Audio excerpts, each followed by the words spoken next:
Ohio, and good morning, everyone. This is the Canvas Otaku here with you on a decent enough Sunday morning, I guess. Late morning. Got another trading card opening today. This time for the movie. It's based off of the sci-fi cult classic Paul Verhoeven film Starship Troopers. I don't know if it says it on here or not. Based on Robert Heinlein's classic sci-fi book.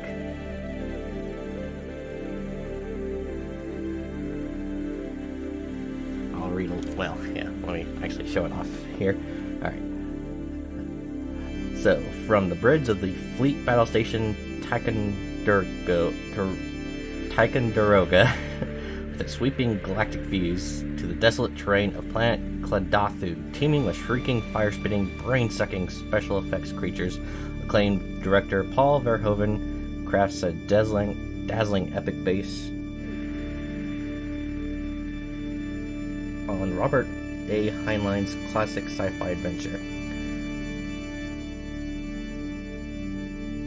Casper Van Dien, Dinah Meyer, Denise Richards, Jake Busey, Neil Patrick Harris, Patrick Muldoon, and Michael Ironside as the courageous soldiers who travel to the distant and desolate Klendathu system for the ultimate showdown between the species. And of course their famous catchphrase, the only good bug is a dead bug. This is a sci-fi movie that came out, I believe, it was like around 97 or 98, about a 2-hour long feature film, rated R. Honestly, I think it was one of the first, maybe one of the first R-rated movies I can vividly remember watching growing up. Because we happened to rent this from a local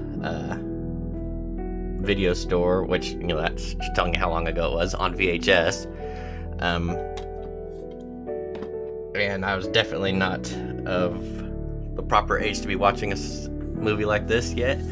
Fantasized me then with its big war epic about, humans taking on an insect-like race. And, of course, it's very graphic, very bloody. It's got some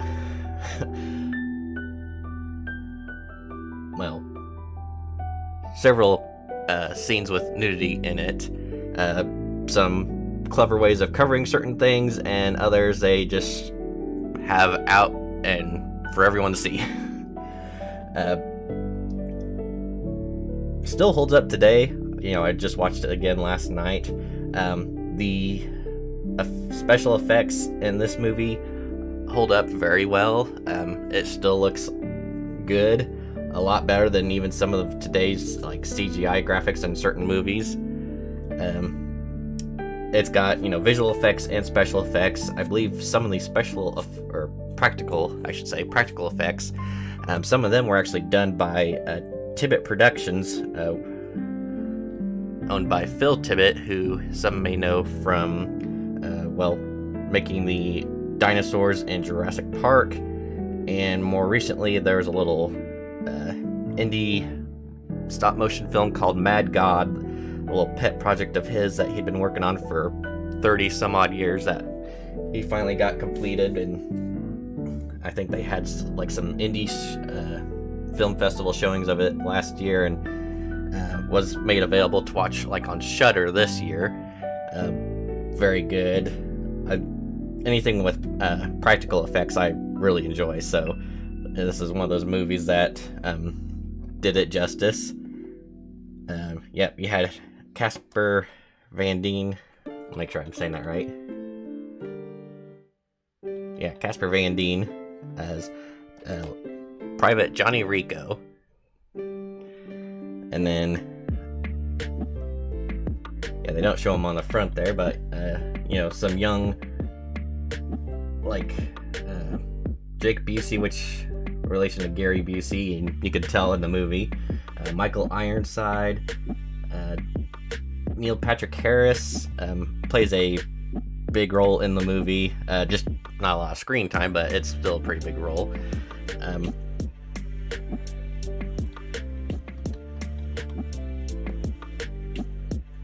Really enjoyed it.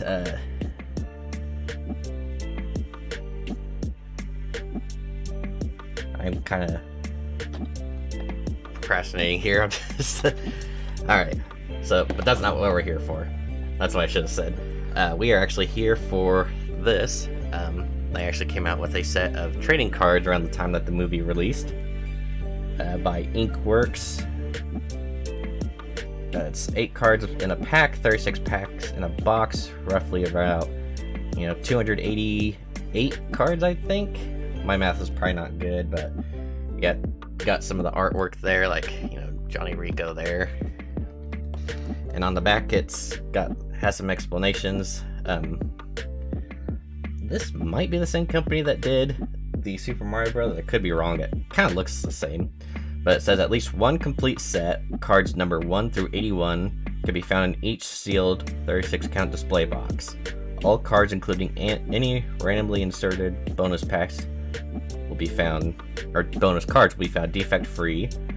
Odds of finding bug cards are 1 in 11 packs. Art of Starship Trooper 1 in 17, and Starship Gold 1 in 54.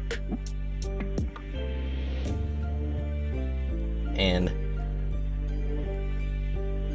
something that I've been waiting to get for a little while now to go with this.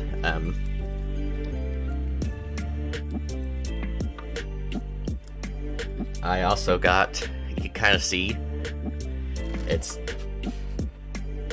a binder. Kind of can't really get it in shot properly. I'll tilt the camera up a little bit.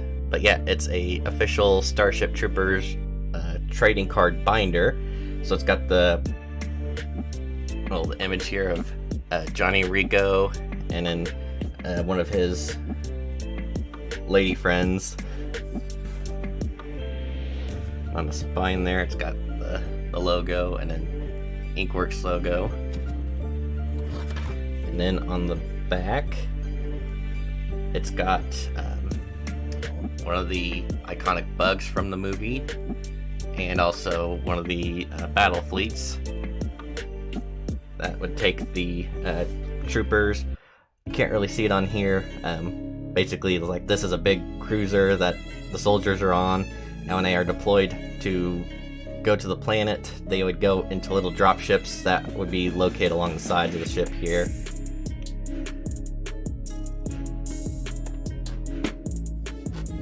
Absolutely love the movie. Besides the fact that, being young and seeing, the action, the violence, the nudity, whatnot. Just the fact that, really well made movie, I think. Maybe by today's standards, there's some things that they maybe could have done better. And I've never read the book, so I don't know how true it actually is to it. But it was popular enough that they came out with, I believe, 2 live-action sequels. The second one did not have, I don't think it really had any of the returning actors from the first movie. But, of course, your main character in this was Casper Van Dien as Johnny Rico, who does come back in the third movie. And then on top of that, they also came out with, I think, 2, possibly 3 computer animated movies. And I do want to say that he did a voice, Casper came back as Johnny Rico in one of those. They're kind of hit and miss compared to the original.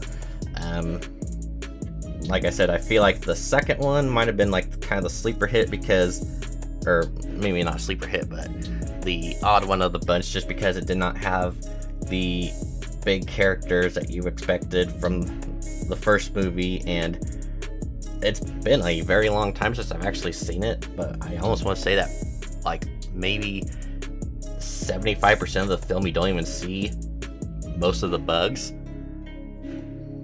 It's one that they try to introduce a new type of bug that basically burrows into the host and controls them. So instead of actually having bugs as the antagonists on the screen, it's soldiers who've been controlled by the bugs. So that way they've got their way of working around it. But like I said, it's been so long since I've seen it, I could be completely wrong, or I could be remembering it shot for shot. I don't remember hating it when I watched it. It's just one of those, it's like I kind of wish that they did more like what the original movie did.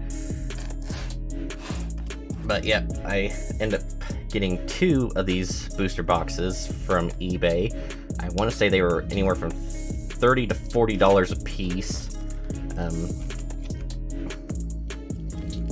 which is fine. This one was in the worst condition, so I'm opening up this one, and then the other one I'm probably going to keep sealed because, like it said on the back, you're pretty much guaranteed to get, at least as far as the base set goes, a complete set, which is good. If you want a little update on the last stream I did with those Dark Crystal cards, yeah, that one was not as good as I would have liked it to been. Found out that, it had about the same amount. It was like 6 to 8 cards a pack, 36 packs in the box. So over 200 cards, only 39 of them were unique. So it was like 78 cards altogether. And yeah, it was like exactly half were actually in each complete box. So you're kind of bumming yourself out, or if you buy a complete box for the hopes of getting a set, you're not going to get it. You'd have to buy 2 boxes, and even then it's a 50-50 chance that you're going to get one of set A, one of set B, and get everything complete, or you're going to have 2 of the same and you're going to have a shitload of duplicates. I'm sorry I used to curse, but that's basically how it was. And it was kind of a bummer to find that out after I did that stream. But like I said, I kind of expected it by the time we got near the end. I do have some more cards on the way, so I'm hoping that sometime this week I'll get those, and I know there's going to be some in those sets because these are basically pre-opened cards. One of them's actually a complete set, so I'll get the rest of the cards I need from it, and then another one was open but never been looked through. So hopefully, yeah, I can finish up the set on that. And then, like the one before it, I did. It was the Super Mario Brothers movie, and I only technically had one card. I still need to get off of that to have the full set, and I did get that, so we are complete on that, which I'll probably show off at some point in time. But yeah, these are what the packs look like. Very nice. You got the Federation logo there.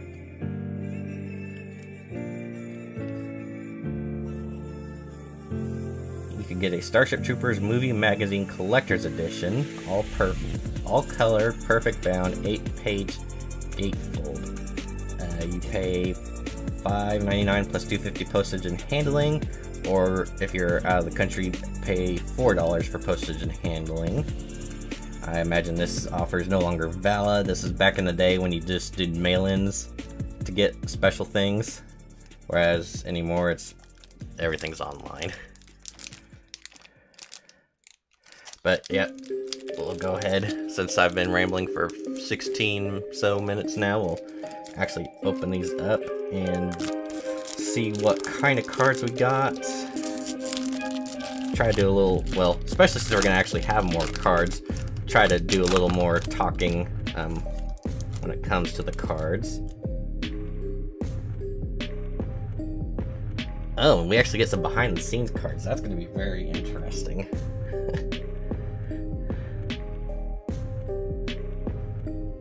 So yeah, first one here is behind the scenes, and this is, I believe, well, most likely the director,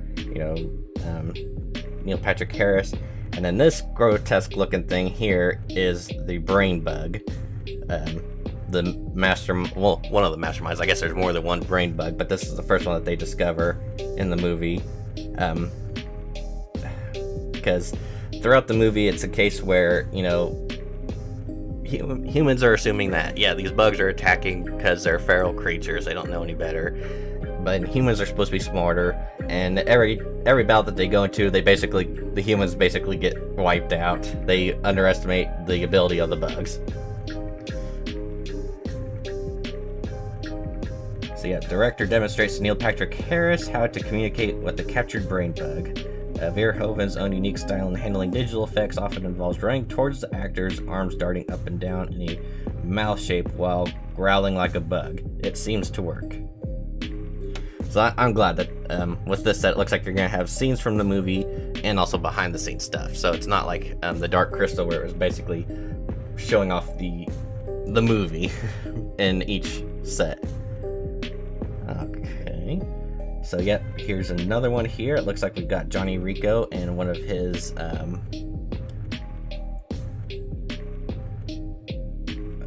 well, this one of the other characters. I can't remember what they're called, what their name is.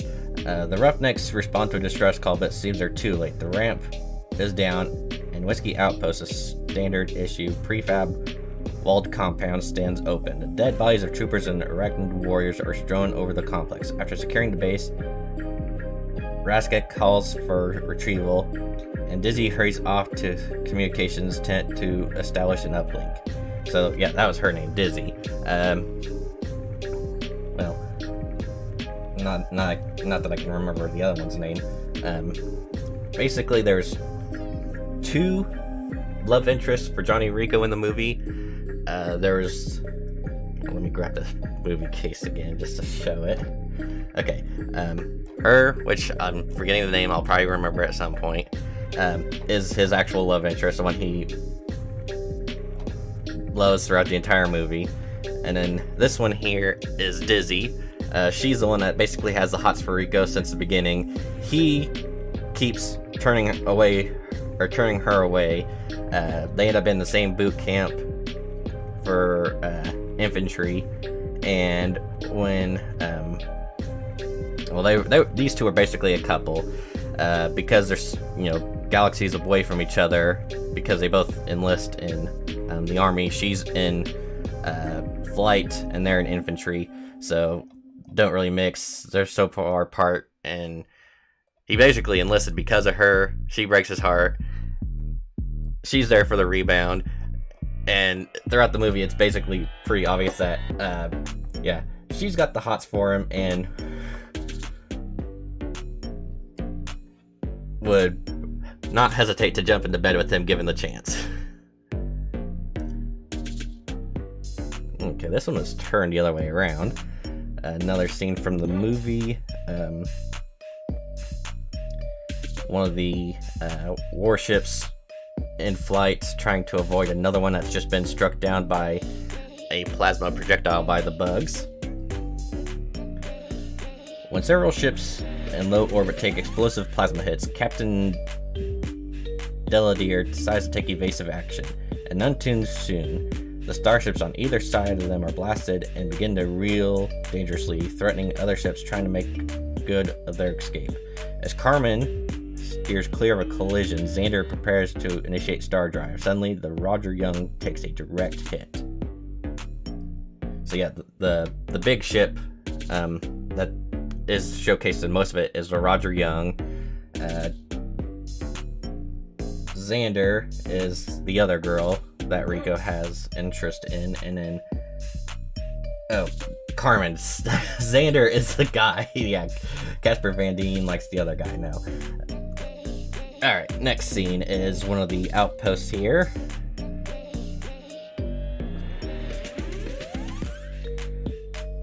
Command throws everything it has at Planet P, hoping to capture a brain bug. At all three landing zones, dropships arrive and lift off at regular intervals, discharging hundreds of cap troopers onto the surface of the planet. Battle-hardened Lieutenant Johnny Rico is the new leader of the Roughnecks, but most of the men in his unit are just out of boot camp.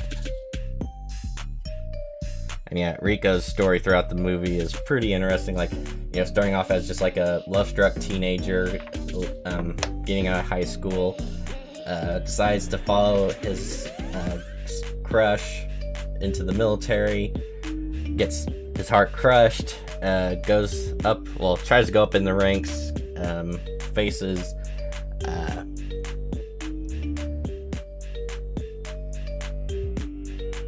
dishonorable discharge, ends up in war, and eventually ends up becoming lieutenant. Let me change this music right quick. Don't want to listen to anything like this.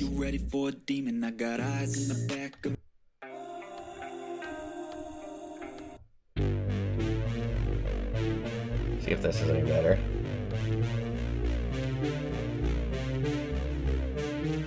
Okay, so yeah, this is near the beginning of the movie, with Johnny and Rico trying to do a card matchup. That's Neil Patrick Harris, who's supposedly has psychic abilities, trying to project the card into Rico's mind. Johnny tries again and again to guess which card Carl is holding up, but the result's always the same, no match. Carl, however, shows more than just a little psychic ability and demonstrates his skill to influence his pet, Cyrano.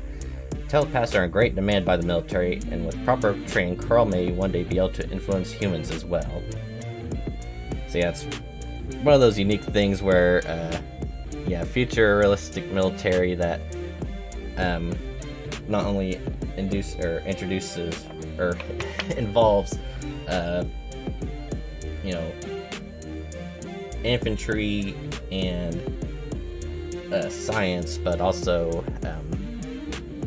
maybe mental, psychic abilities as well. Alright, next up here, we've got Johnny Rico holding, can't really see it because it's dark, but this little thing here with the red glowing lights on it is a nuke. I believe this is when they're inside the base of one of the brain bugs. So Johnny enters Bug City accompanied by only a high-pitched tone. The warriors forget about Carmen and turn towards him. Johnny grimly holds up a nuke. It's ready light flashing. The bugs watch closely as he moves towards Carmen. The warriors threaten, but Johnny's fingers on the trigger. The brain understands. It calls off its troops and hastens towards a tunnel. Alright, here's the troopers doing some training at boot camp. This is with, well, basically like laser tag, more or less. Carrying Mortas, whatever they pronounce it, modified with barrel-mounted tag lasers, the recruits split into two teams. The object to capture the other team's flag. Their tag vests are programmed to briefly paralyze the victim should they be hit. Johnny and Dizzy work together, and with moves reminiscent of their days as Unitigers, two former athletes to take out their opponents to win the day. So yeah, they were, Dizzy and Johnny Rico were in a sports ball team at the high school. Beat the opposing team that Xander was in. Alright, and then another behind the scenes, we got Michael Ironside and director. Director pictures a scene in his head and then works with the actors and cinematographer to make it come to life. Here, director, who also directed Total Recall and RoboCop, confers with veteran actor Michael Ironside, who's John Razak. I can't remember if that's on the scene how he wants the scene played. John R-A-S-Z-A-K, Razak. I'm assuming that's it. Yeah, so he was originally the lieutenant of the Roughnecks, so they're Razak's Roughnecks, and when he goes down, Johnny and Rico takes up the helm, and they become Rico's Roughnecks. And I don't know if it will be in the card or not, but I'll just go ahead and say it. With both forms of the Roughnecks, they've got only two rules. Everyone fights, nobody quits. If you quit, or if you even try to quit, Lieutenant will shoot you himself.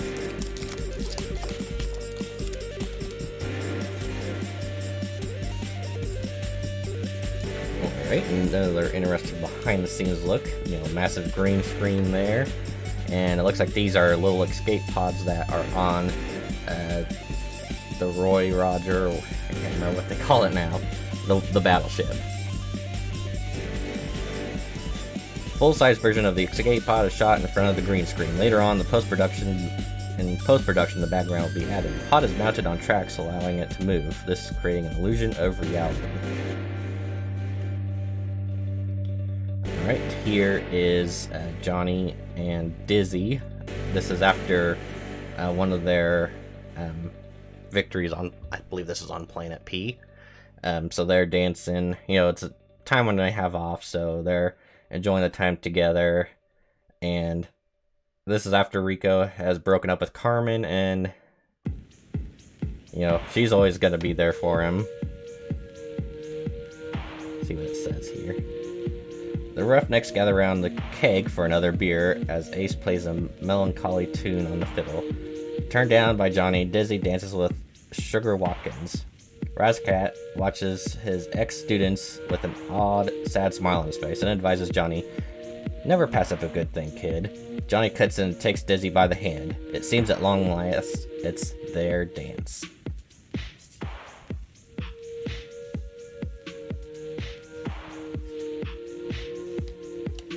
Alright, so this is a scene where Rico is about to receive administrative punishment. What happens, unfortunately, is during a live round of training, one of the other soldiers is having helmet problems, and Johnny Rico, being the squad leader, tells him to take off his helmet to see what's going on, and another soldier, distracted by it, turns to look at them and is shot by one of the drones with one of the laser shots, and they've got their, you know, those laser tag vests on. She becomes paralyzed, but still holding her gun, she actually fires, striking the other soldier who has his helmet off in the head, killing him. So got one soldier dead, the other soldier who, discharged weapon, which wasn't her fault, had to be released. And the same is going to be done with Rico. They're going to dismiss him, but they didn't want to lose any more soldiers, so they suggested administrative punishment, which consisted of 10 lashings. As squad leader, it's Johnny's duty to keep his men safe, but when it allows a recruit named Breckenridge to remove his helmet during a live fire exercise, the mistake cost Breckenridge his life. The superiors feel that Johnny can learn from the experience, so rather than being drummed off to the corps, Johnny is relieved of his command and faces administrative punishment, public flogging. So yeah, basically what I just explained there, they, paraphrased it. Alright, got a nice little character profile here. Neil Patrick Harris, one of the three friends, Carmen, Johnny, and I think Carl. All three good friends in high school. They promised each other that they would stay friends no matter what.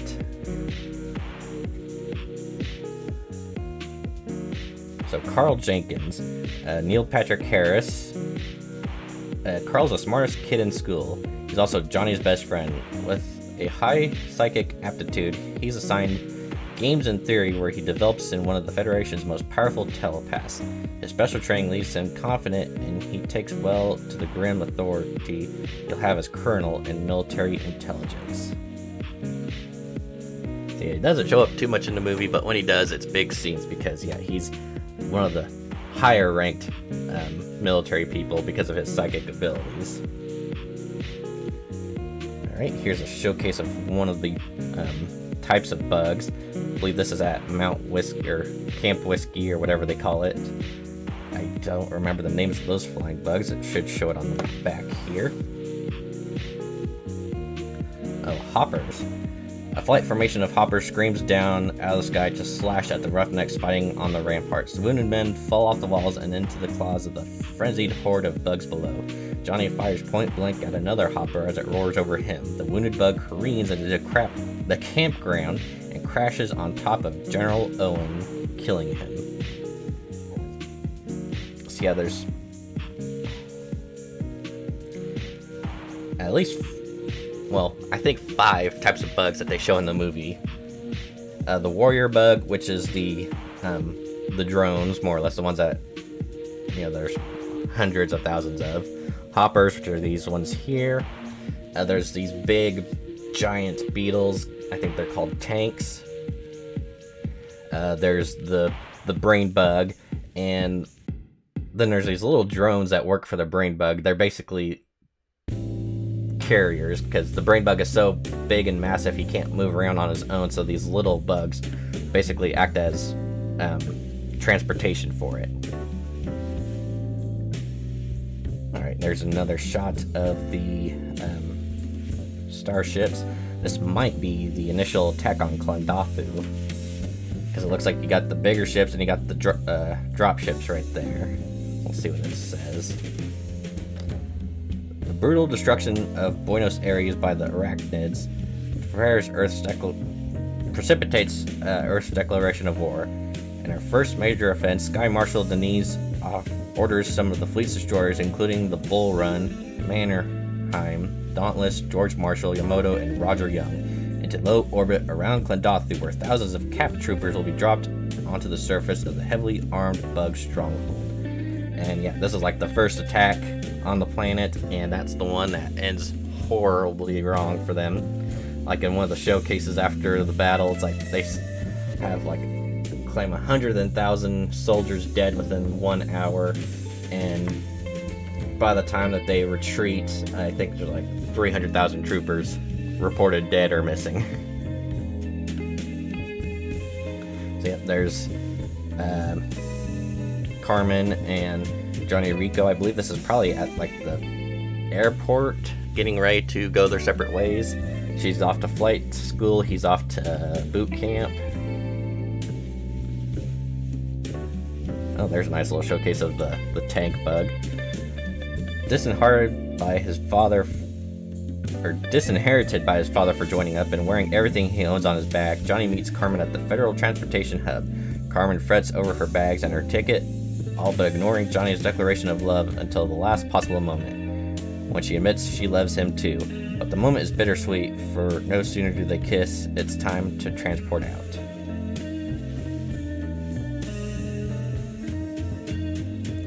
And then this is a victory scene near the end of the movie. After the brain bug has been captured, you got the one portrayed by Busey right there, which you can kind of see the resemblance from that. And then this guy up here is Zim. He was actually the one in charge of Rico's squadron at boot camp, but wanted to get in action, so he demoted himself to private in order to do that. The cap trooper responsible for capturing the brain bug is hoisted onto the shoulders of his cheering comrades. He grins broadly as they parade him through the crowd and deposit him in front of the brass. As he snaps to attention and salutes, Johnny had to smile. It's Zim, his old drill instructor, now wearing a single stripe of a private.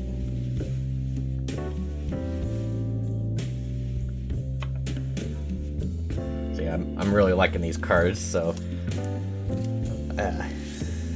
I've got a pack of sleeves next to me, so once I'm done with these, I'm going to be sleeving them all and putting them in this binder, because yeah, it just gives you a nice representation of the story and behind the scenes, and hopefully we'll be getting some of those special art cards, or maybe even a gold card. I would like to get a gold card if possible.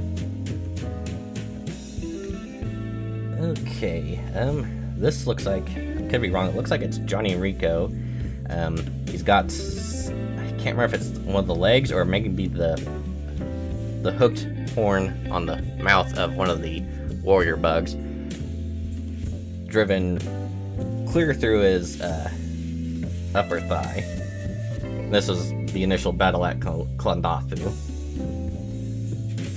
Valiantly covering the retreat of his men, Johnny stares in horror as Kitten Smith's head rolls past his feet. The bugs have overtaken them from behind.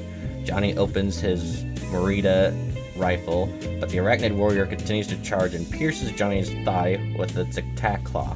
Screaming in pain and rage, Johnny pumps a round into the bug, blowing it to pieces. And this is like a scene that first they show from the point of view of the cameraman at the beginning of the film, and then they start the movie with that. Then it goes back to 1 year before they were all enlisted, and then it goes to current time, and it actually shows the cameraman watching as I think at this point in time the cameraman is probably not, if he's not killed, he's about to die. Alright, got another behind the scenes look here. Looks like we got Casper Van Dien and the director.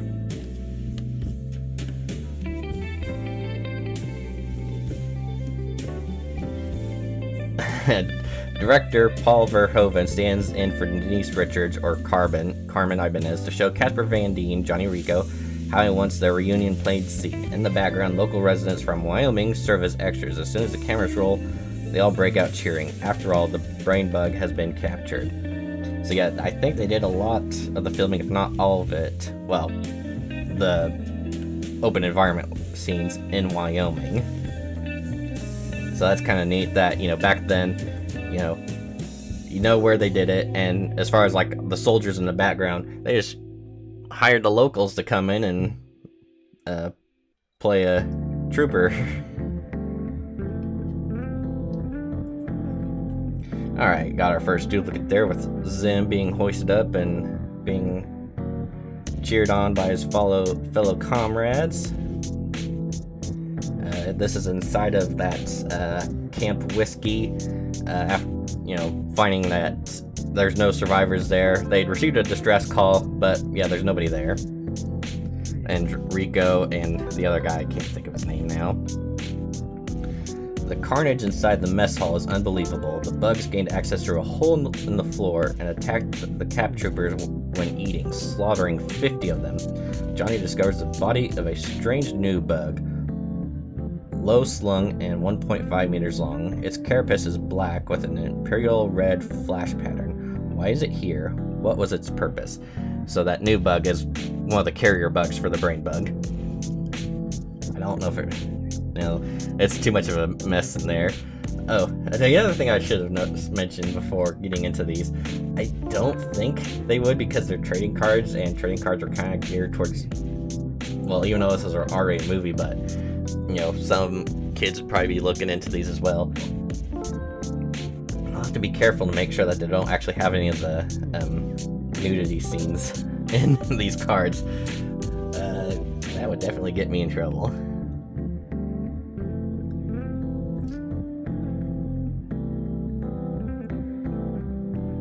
Oh, okay. So this is Sugar Watkins, actor Seth Gilliam from Courage Under Fire and Jefferson Paris at 26. At 26 years old, Sugar's already a combat-hardened vet, having served at Klendathu and Zegma Beach. Completely loyal to Razak, who saved him, and the Roughnecks. He wears a sharp end of a warrior's feeder claw on a chain around his neck. He volunteers to help Johnny save Carmen, and his self-sacrifice helps turn the tide. So yeah, that one scene where Johnny was holding the nuke in the bug den, when they're trying to escape, he gets gravely wounded and decides to take the nuke from Rico, hold off as many of the bugs as he can before he detonates it, sealing off the tunnel so that way Rico can get Carmen out of there safely. Okay, so we actually have a checklist here. That iconic scene. Well, yeah, one of the iconic scenes from the movie, Rico and the tank. And there are all the cards. So you do have 54 movie cards, maybe 10 behind the scenes, another 10 profiles, and then the fleet. So yeah, that's a nice one. I'll probably, I guess that's numbered 81, so that's the very last card. I don't know if that's including the chase cards or not. Okay, so here is that scene. They're trying to do their retreat. Rico, Sugar, Carmen, and Busey. I can't remember the character's name, so I'm just gonna call him Busey. They're doing their retreat.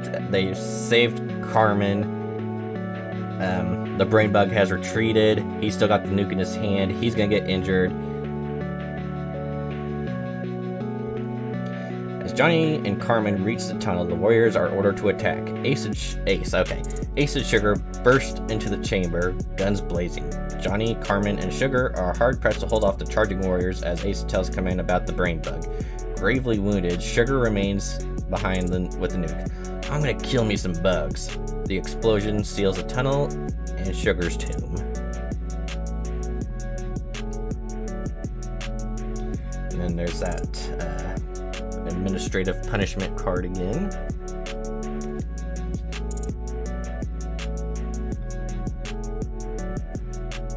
So yeah, I'm already liking these a lot better. The Dark Crystal, it's mean to say, I love the movie, but those cards were just, it was basically telling the entire story, and it's like, if they would have done the behind the scenes stuff in those, I think that would have made it a lot better, because that's a movie that you want behind the scenes stuff on, like with the puppetry, which I wouldn't be surprised if they do have some puppetry stuff in these cards, so we'll just have to keep going and find out.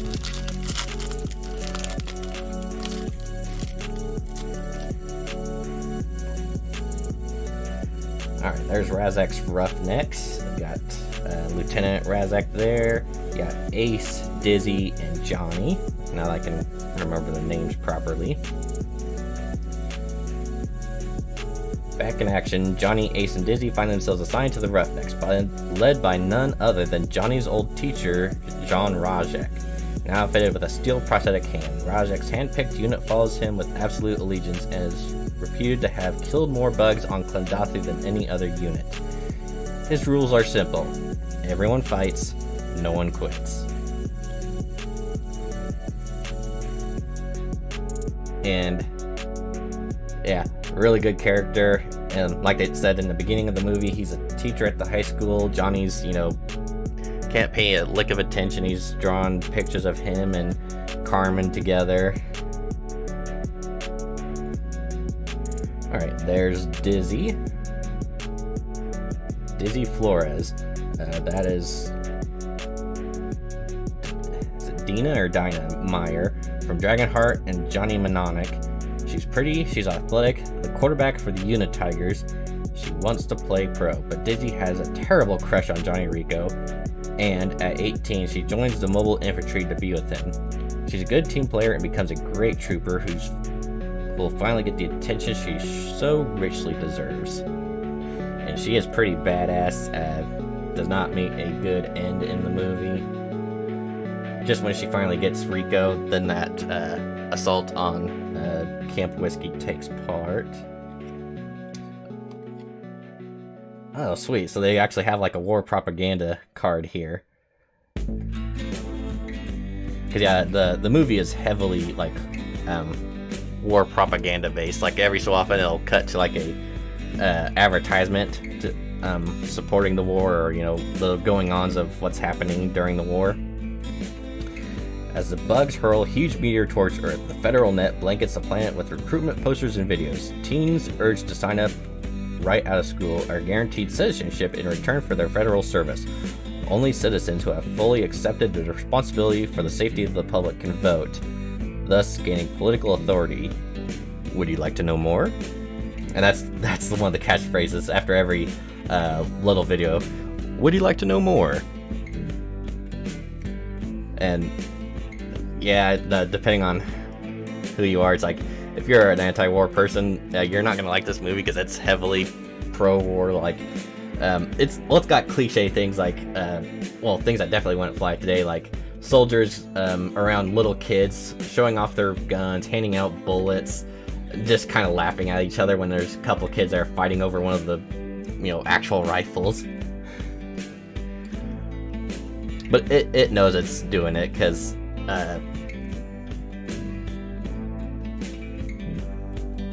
Yeah, it's over dramatic at times. Alright, here's one of the escape pods from the Roy Roger that Xander and Carmen escaped from. They crash land basically right into one of the bug dens. Oh, and the next one's actually what happens. Okay. These two-man escape vehicles are standard on every Starship. A side weapons compartment is equipped with survival gear, medical supplies, a knife, 2 fleet carbines, and a satellite compass. Navigation is possible via military maps and wireframe terrain profiles provided on its rescue band. Okay, so this is actually one of the, not exactly a movie scene, it's actually just showing off one of the vehicles in the movie, which is cool.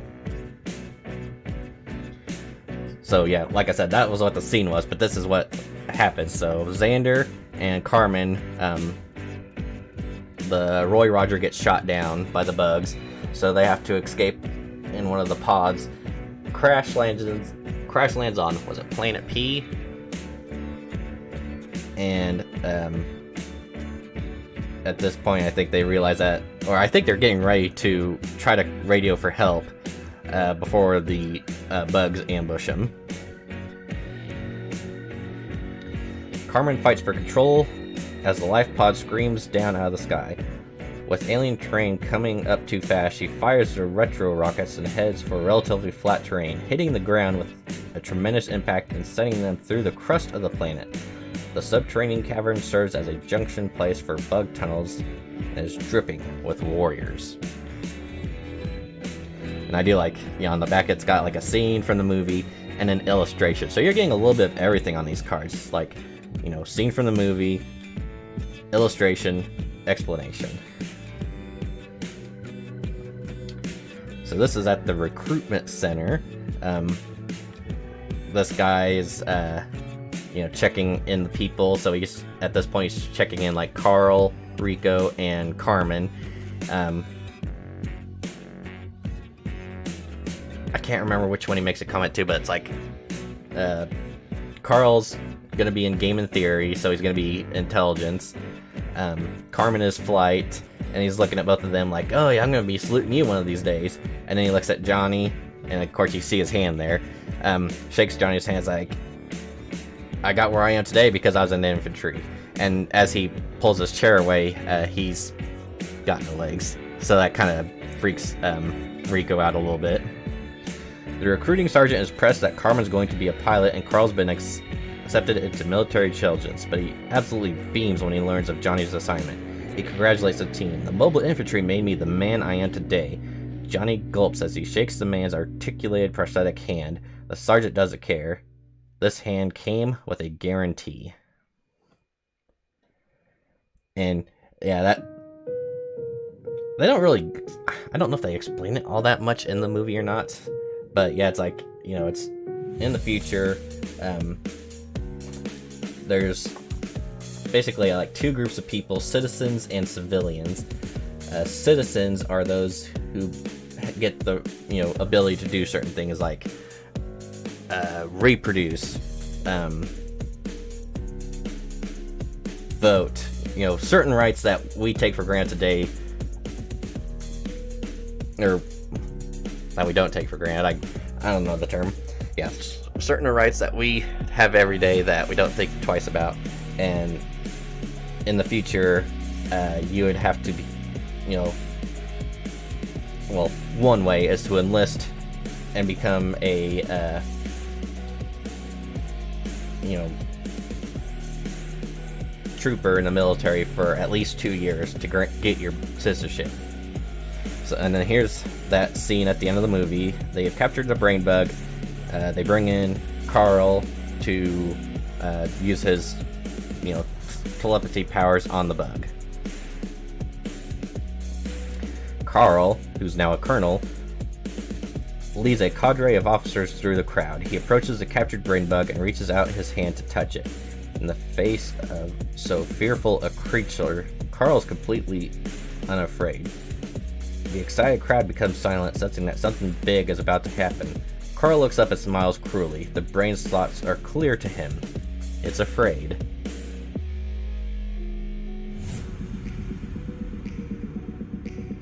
And then it looks like another scene at Klendathu, with Rico there firing at the bugs. Bug batteries fill the night sky with flash pulses as the mobile infantry pounds out dropships and heads for cover. Johnny's group, armed with tactical nukes, takes out several plasma bugs, but their advance brings them within reach of enemy ground troops. An arachnid warrior pounces on Lieutenant Willie, killing him with his attack claws, and Johnny opens fire, tearing the bug apart with pulse rounds. Hopefully we get a good card portraying one of these warrior bugs, because I do like them. They're, like I said, they're most iconic bug in the movie.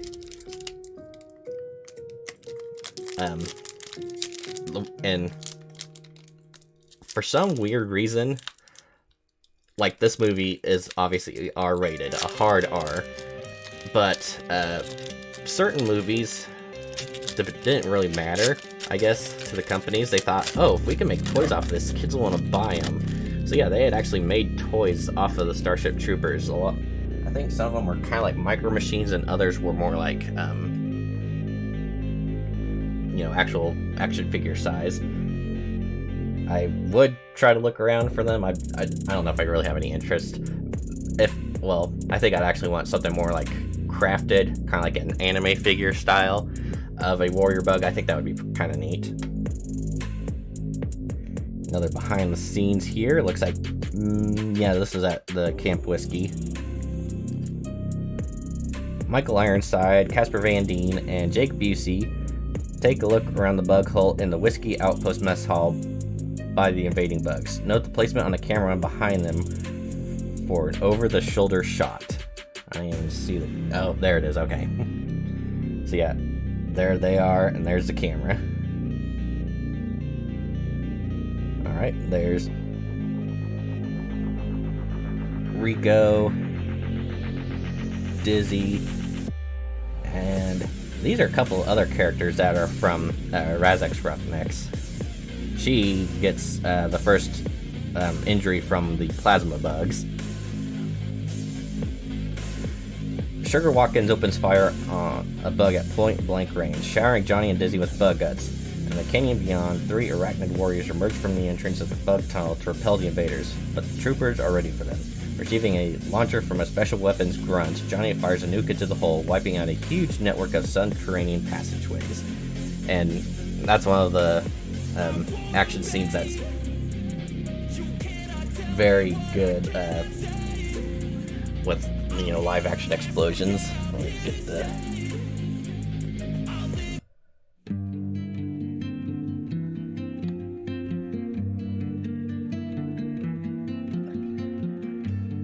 It's like using YouTube's royalty-free music, but for some reason they have music with audio in it, which I don't understand. Alright, this is the aftermath of one of the bug asteroids striking Buenos Aires, the city that Johnny Rico is from. Buenos Aires, the Latin paradise, lies in ruins, wiped off the face of the earth by meteor sent from Kondathu in the Arachnids' home system. Out of the smoldering desolation, humankind unites to declare war on the Arachnids. Soon, newly minted cap troopers will be strapped into 6 racks. I guess that's the name of the drop ships. Struggling grimly to overcome the shakes of their first drop landing. Remember your training and you'll make it back alive.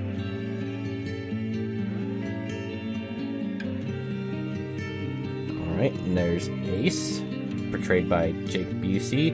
Bit of a musician, he's got like a violin there. And yeah, this is a better look of him. You could tell that's a Busey.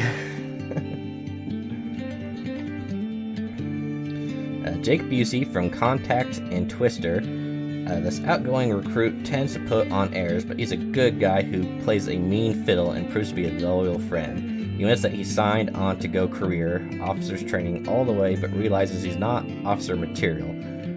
Pretty bad with a knife, very good with a Morita. Ace becomes Johnny's radio man. So yeah, he kind of starts off as an arrogant guy in boot camp, and after one of their first encounters, well, I guess it's on Kondathu, the first drop, when he's supposed to be in charge, he freezes up. And that's when Johnny takes back over.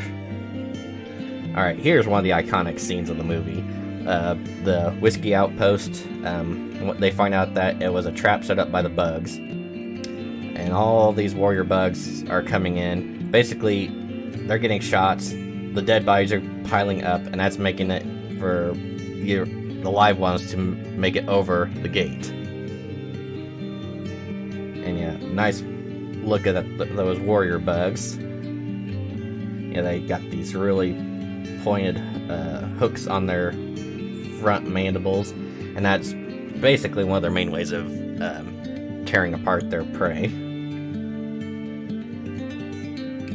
The compound on an island in a vast area of arachnid warriors. As each wave of attack breaks upon the wall, they're easily picked off by the well-armed troopers above, but the bugs keep on coming. Without hesitation, the living crawl right over the dead until they're hit. As the battle rages, piles of dead bugs become stacked against the battlements, forming a ramp.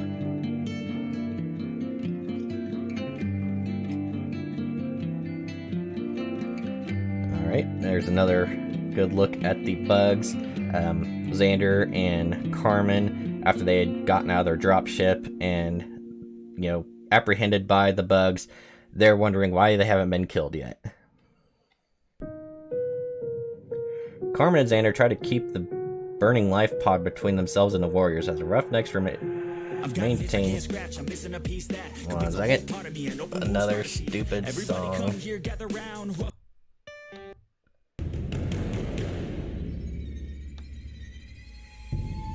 Okay, let's try this again. As Roughnecks maintain radio contact with the pair, one of the bugs lunges forward and puts its attack claw through Xander's leg, pinning him to the floor. Before Carmen could fire, she's spiked as well. At the other end, Johnny hears her scream, and the signal is suddenly broken. Now the thing is, I guess this is one of the things about the movie. Yeah, their attack claws or their mandibles, they're not small, they are big, so like,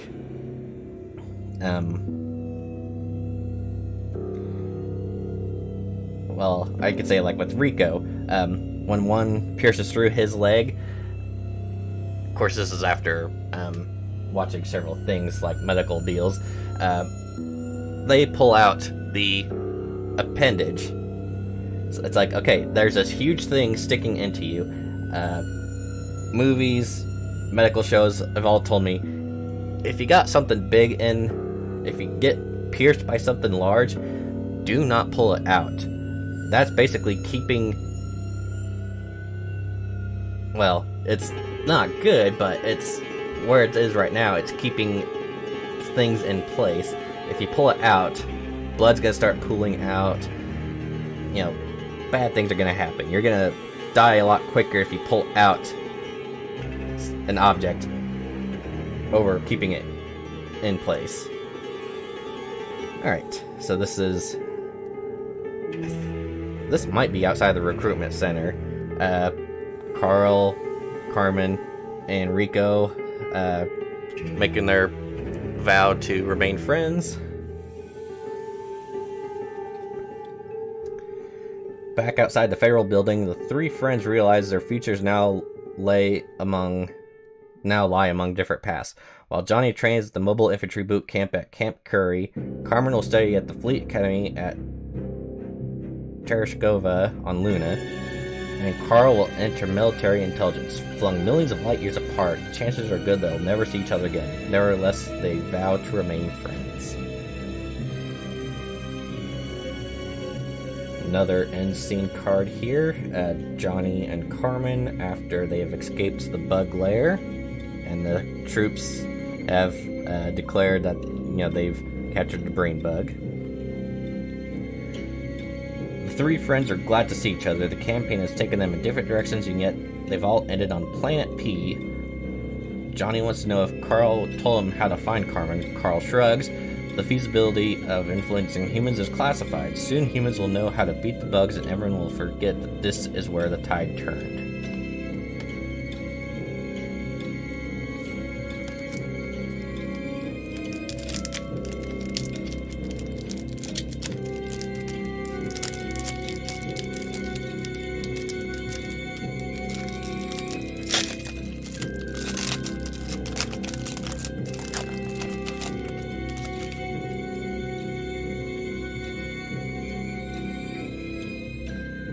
Oh, another behind-the-scenes look, and it looks like the director has a little miniature replica of the brain bug. Visual effects wizard Phil Tippett communes with a marionette of his creation. Oh, is that Phil Tippett? Oh, yes it is, I'm sorry. Yeah, so this is Phil Tippett himself. Very skilled guy, very creative. Designed by Tippett Studio Craig Hayes, the creature was brought to life by computer-generated imagery, or CGI. A life-size version was built for the scenes involving close-ups with actors. And so yeah, Tippett Productions did a lot of the effects, and still holds up today, so kudos to them. Oh, there's one of those signature starships there. This might be the Roy Rogers. Roger Young. I keep saying Roy Rogers for some reason. Roger Young, my bad. Okay, collision course. A routine training flight turns perilous when an asteroid originating in the arachnid quarantine zone is detected on a collision course with the Roger Young. Carmen reacts instantly, but not before the rock clips the communications tower, ripping a gash in the hull. Inside compartment 21, crew members are sucked out into space, and the Roger Young is left with no way to warn Earth of the approaching danger. So, yeah, they're avoiding the asteroid, and that's the one that's heading for Buenos Aires.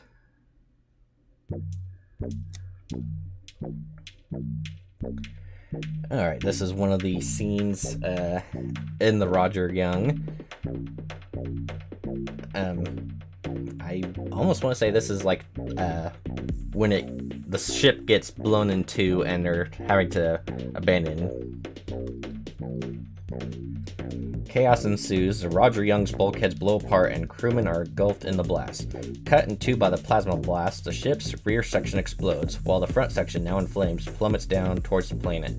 Before leaving the bridge, Captain Deladier gives the order to abandon ship, but like so many captains before her, she's destined to go down with her command. So yeah, excuse me. Deladier, Carmen, and Xander are all leaving the deck, trying to get to the escape pods. Delandier's behind the other two and trips and falls just as one of the safety gates shuts down and ends up crushing her.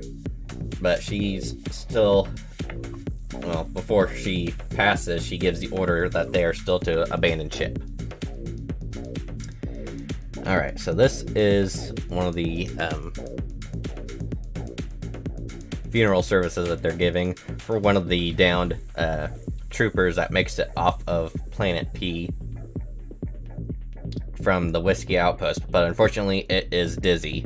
So we got newly promoted Lieutenant Rico giving his salute to his fallen comrade.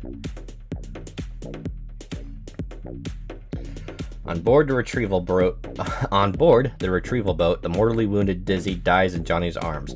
The surviving roughnecks gather to pay their final respects at her funeral, which is held on board the Roger Young. It is a touching moment as Johnny speaks. Then Dizzy's coffin is loaded into a launch tube and shot out into space towards Tango Urilla's twin sons. So I guess that's one thing I've never quite understood when it comes to like sci-fi movies, when they shoot the coffins out into space.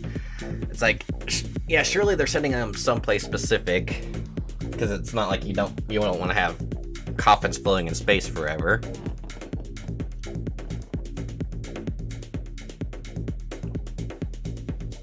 Excuse me, had to take a drink there.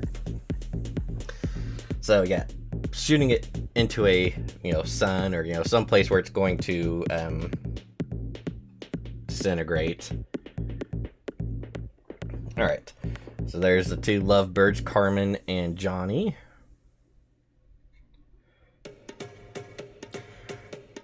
Carmen refuses to let Johnny come over to her house after school, her father's home, and he doesn't quite approve of their relationship. The problem really isn't with Johnny, but stems from the fact that Johnny's parents are rich and haven't felt the need to become citizens.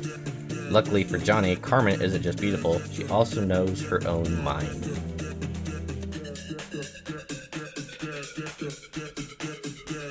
Alright, an action scene here. The brain bug. You can't really see it because it's dark, but there's this expendage coming from its mouth, and that's what it uses to pierce the skull and suck out the brains. And before Xander meets his demise, he hands Carmen a knife from their escape pod, which she will use to cut that stinger to prevent it from killing her. Horrified at the prospect of sharing Xander's fate, Carmen is determined to strike back as she is lifted by a warrior and thrown to the brain bug. She slashes out with a survival knife, cutting the bug's sucking pulp in two. The brain bug screeches in pain as the warrior guards move in for the kill.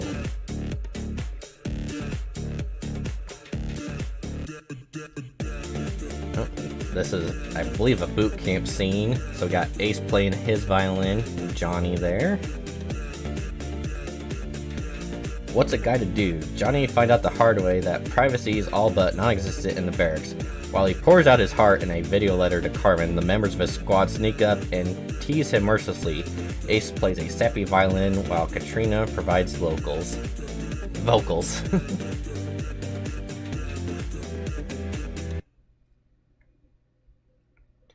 Alright, and a behind the scenes card. Looks like got cameras painting in on Johnny Rico. This might be the scene on Planet P where he's getting ready to jump on one of the plasma bugs. Need to get a close-up of your young star standing on a ridge? What if you need a shot framed against the sky? A crane-mounted camera follows the director to get the shot he wants at what might otherwise be an impossible angle.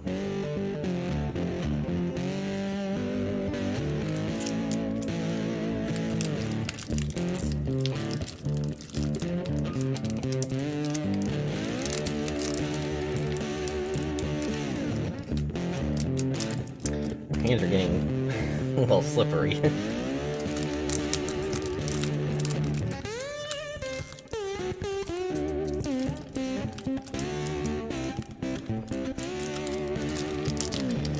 Now I can't open up packs.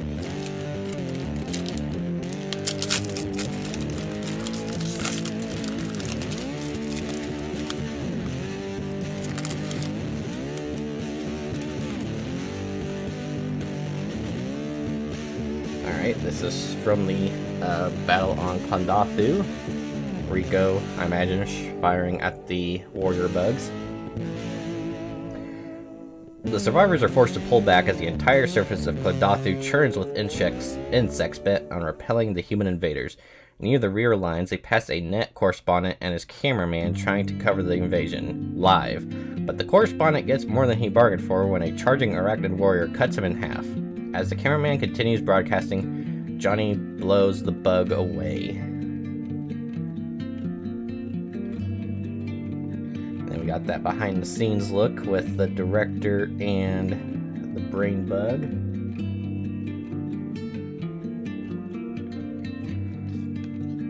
Oh, another behind the scenes look here.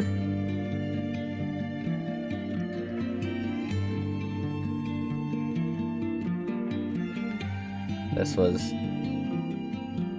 filmed on May 7th in 1996.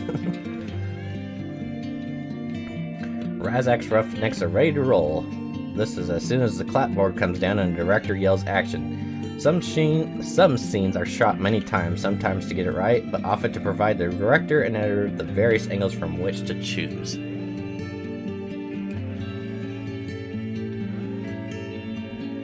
And there's Johnny and Dizzy again. I think I read this one. Oh, yeah.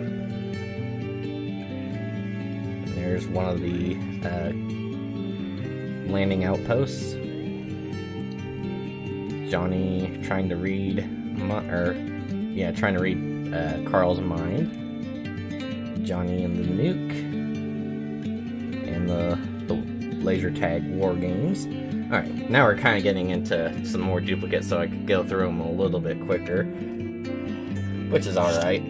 I'm sure there's still going to be several cards in here that I need to read over. And lose my voice over, probably. But that's alright. I do like looking at these cards and reading.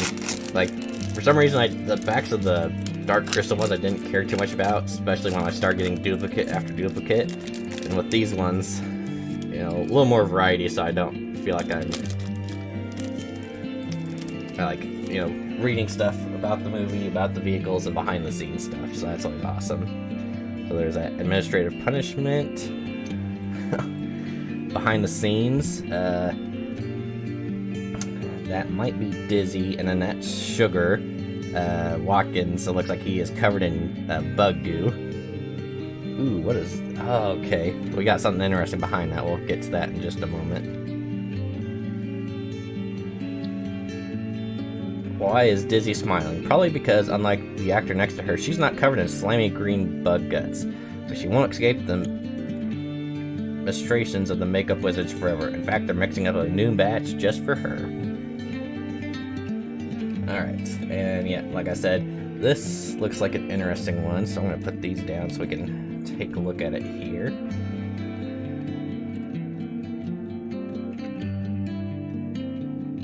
Portions of the script speak directly about the role an individual play in future society and how the military shapes the individual. Heinlein's rhetoric is obvious. To vote is to wield political force, and force is violence, the supreme authority from which all other authority derives. The argument that violence never solves anything is wishful thinking at its worst. So it's almost like, I don't know if it's really showing on the camera here, but it's lifted up So it's like, well, I think it shows a full thing on the back here, actually. So yeah, it's like the movie poster. And this is 3 of 4.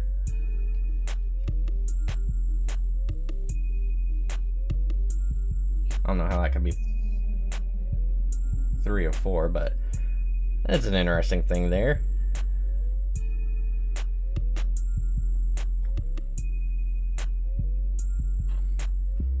Alright, back to the regular cards. Got Razek's Roughnecks. Another profile card for Dizzy Flores. The Escape Pod. Carmen and Xander. Carmen attacking the Brain Bug.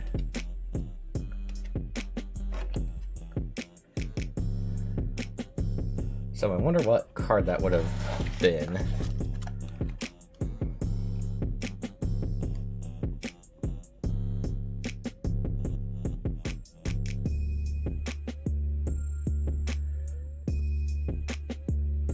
Would that have been the art of Starship Trooper? Must have been.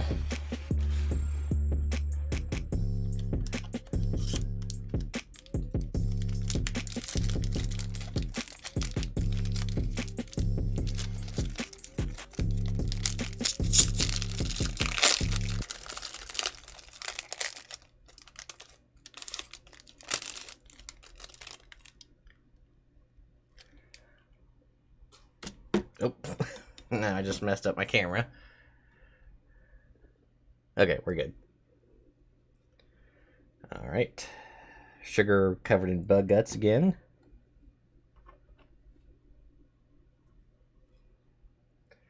Razek's Roughnecks.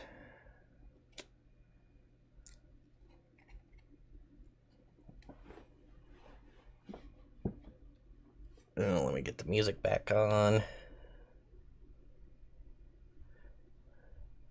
Maybe. Well, 1 second.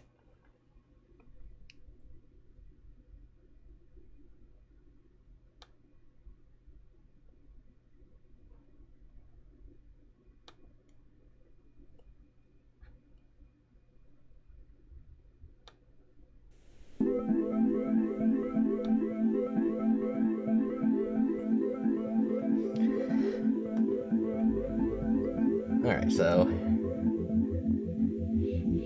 this, I don't know which scene that would be. It's inside one of the bug tunnels, so it must be near the end of the movie. Moritas are ready. The Roughnecks head down into the bug tunnels, unable to shake the feeling that Carmen is still alive. Johnny calls for volunteers to help rescue her. Ace thinks he's crazy. Everyone knows she's dead. Besides, going off mission is a serious offense, but when Johnny takes off down the darkened tunnel, both Ace and Sugar Watkins go with him.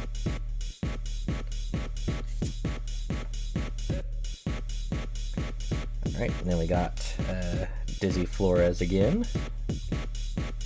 Escape Pod. Xander and Carmen. Got the recruitment officer. And Carl and the Bug. Brain Bug.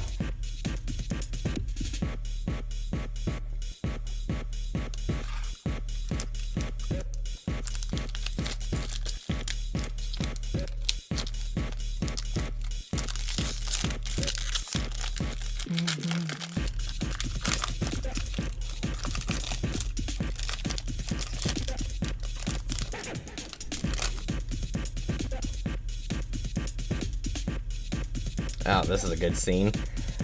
On Planet P, just before Razek's Roughnecks take to the ground, there's some, basically like jet planes go over a field full of warriors and basically carpet bomb them. Oh, wrong side. Screaming down from high orbit, TAC fighters strafe the surface of the planet, unleashing a white-hot nuclear firestorm upon the Badlands, where swarming arachnid warriors continue to fight amongst themselves for territory. The bugs shriek and writhe in agony when the heat waves hit them, then are silent. Hot on the heels of the fleet, the mobile infantry comes in to mop up. It says it's Tango Arilla. I'm not sure if that's the same planet or what. Because I'm pretty sure it takes place in the same area. Alright. There is Xander again. Providing cover support for the dropship that comes to rescue the remaining troops on the Whiskey Outpost. Inside the compound, the trooper situation goes from bad to worse. They're running low on ammunition. With desperate determination, they continue to fire at the advancing swarm, attempting to make every shot count. Suddenly, a retrieval boat hurls down from the sky and lands in the compound. The hatch blows open, and Xander Barkalow steps out, Morita in hand, to lay down the cover fire. The troopers cheer the rescuers.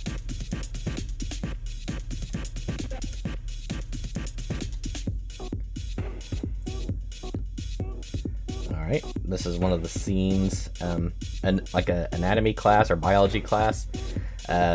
Taking apart a large arachnid bug, kind of like dissecting a frog or a worm in science class.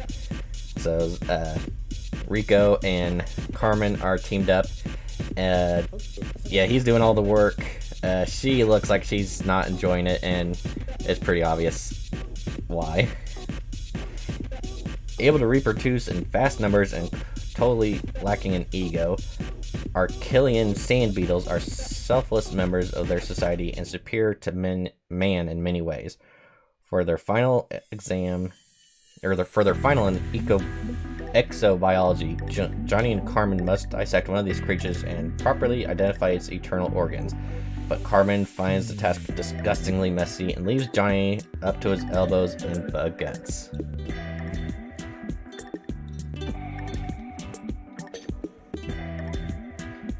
Right, there's Roger Young.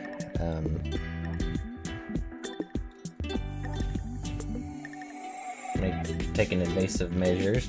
I think I showed that one already. Alright, this is Xander and Carmen making their way to the escape pods. As desperate fleet personnel stampede past, Carmen and Xander make their way to the upper deck of the life pod bay. Suddenly, the Roger Young is shaken by a huge explosion and begins to break apart. They scramble into a life pod as another explosion rocks the bay. The pod's main jet kicks them back into their seats and they blast out of the burning ship.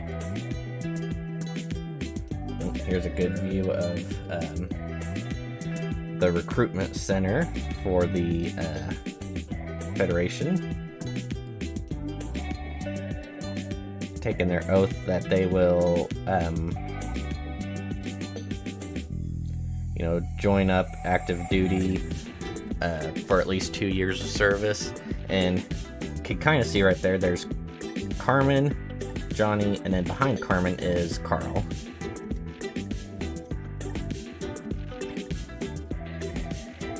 Unwilling to be swayed by the arguments of his parents, Johnny joins Carmen and Carl to take the federal service oath, promising to serve the Terran Federation for not less than 2 years, and as much longer as may be required. He looks forward to getting out on his own. Besides, only a citizen will ever stand a chance with Carmen. And yeah, like I said, Rico's only reason of joining up is because smitten by his girl who wants to become a citizen and goes into flight school.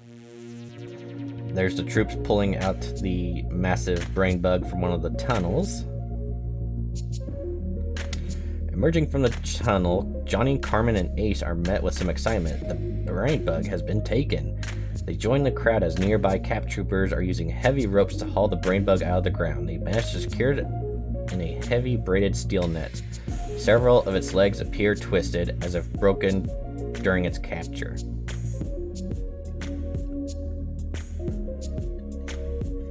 And we got a profile card there for Carmen.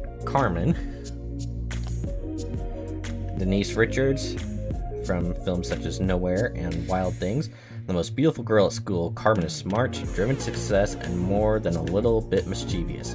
Good with numbers, she requests pilot training and gets it. At the academy, she's known as a crazy girl with nerves of steel, a bit wild on the stick, but a natural. Her decision to go career breaks Johnny's heart. So, yeah, I think she initially was going to do it just to become a citizen, and that's why Johnny joined up, because he still wanted to be with her, didn't want guys like Xander to be all over her. And then she decides that, yeah, she wants to go full career with it, and that would mean being light years away from Johnny, so she breaks the news in one of those video calls that she just doesn't think that they could be together. Leaves poor Johnny heartbroken.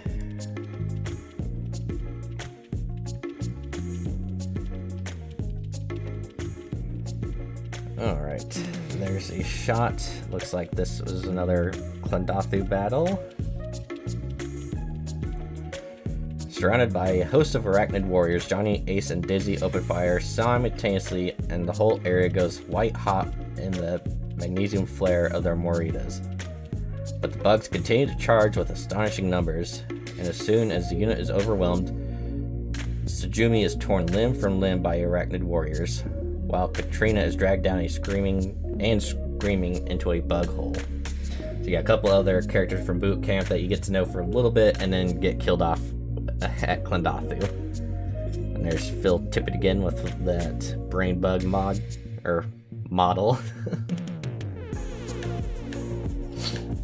Oh, okay.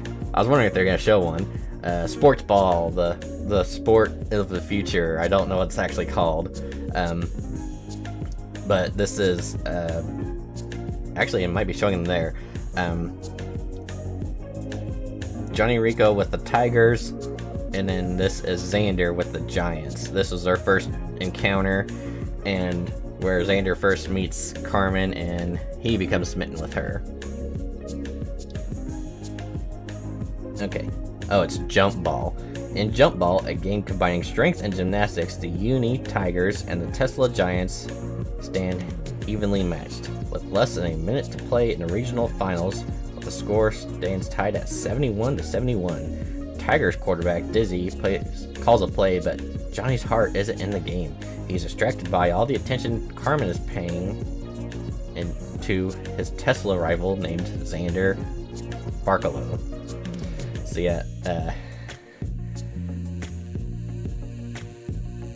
as soon as he sees another guy eyeing his girl, he gets jealous very quick.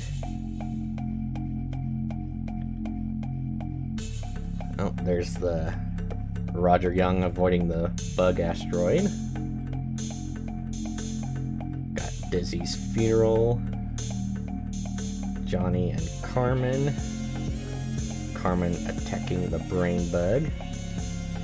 And then the boot camp recruits ruining Johnny's heartfelt message to Carmen.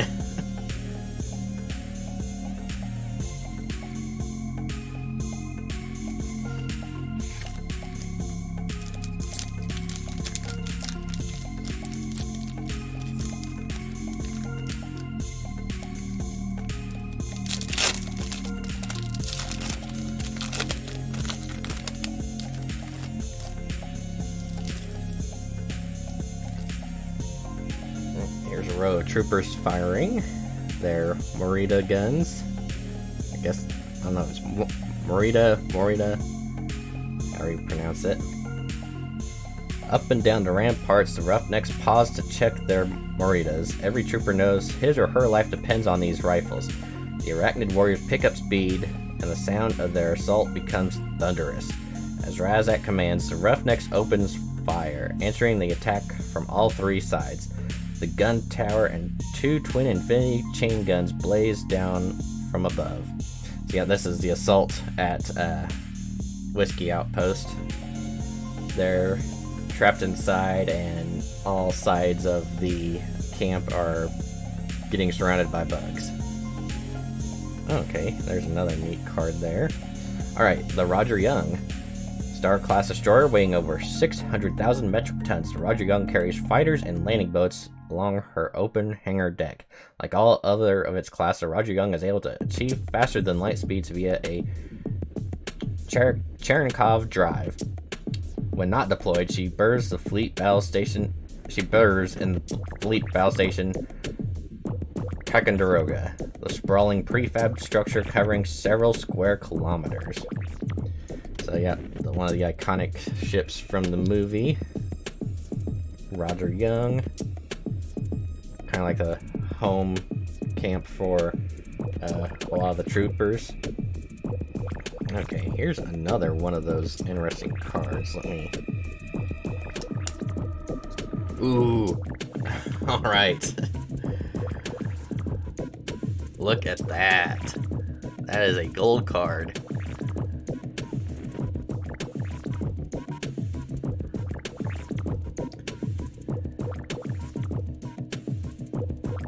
So I don't know which one it is, but it's like one of the guys that's being attacked by a warrior bug. Oh, I guess it's right there. So the guy's jumping off of the upper deck of Whiskey Outpost. Climbing over the bodies of their own dead, the arachnid warriors scale the walls of Whiskey Outpost, forcing the roughnecks to resort to hand-to-hand combat.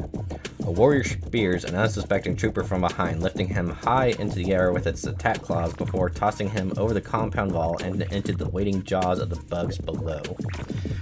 So this only had one of two cards, so I got one of the two for the Starship Gold. That's pretty sweet. I'm gonna go ahead and... I said I was gonna do it at some point, but that one I think... Yes, not... Well, only one of two cards, so I guess that's worth doing it too. Especially since it said there's only like a 1 in 56 chance of getting one of these gold cards. Honestly, did not expect it to be, well, feasible, since there's only 36 in a box, but we did get one, so that deserves getting sleeved up right away to be, you know, shown here for the rest of the stream, which, you know, just as soon as I get through everything and shut up, I guess. Alright, so this is the walls of Whiskey Outpost coming down as one of the plasma bugs is getting ready to open fire on these two who were up on the gun deck firing those cannons. You know, they held them off for as long as they could, and unfortunately could not make it to the drop ship, or drop boat. Strained beyond all regional... I cannot talk. Strained beyond all reasonable tolerances, the compound wall finally collapses and the bugs come charging in. A tanker bug pushes through a breach and knocks over the gun tower, forcing the last two troopers to scramble to reach the retrieval boat where it's forced to leave. The tanker bug incinerates the storage shed and turns its terrible gaze to the two desperate men. See, I can see it's got like a little electrical charge there that's gonna discharge its plasma blast. There's Johnny and Carmen doing their autopsy again on a bug. Let's see, this is Xander's final moments. He has like some words to say to the brain bug before it decides to have a snack. Carmen and Xander watch in horror as chariot bugs convey a monstrous brain bug into the cavern. Xander manages to pass the life pod survival knife to Carmen before he is forced to face the creature, and unfolds a thorn-like pulp, or sphincter, I guess that's what they decide to call it, from between its double set of eyes and strikes swiftly, driving through Xander's skull to suck out his brains.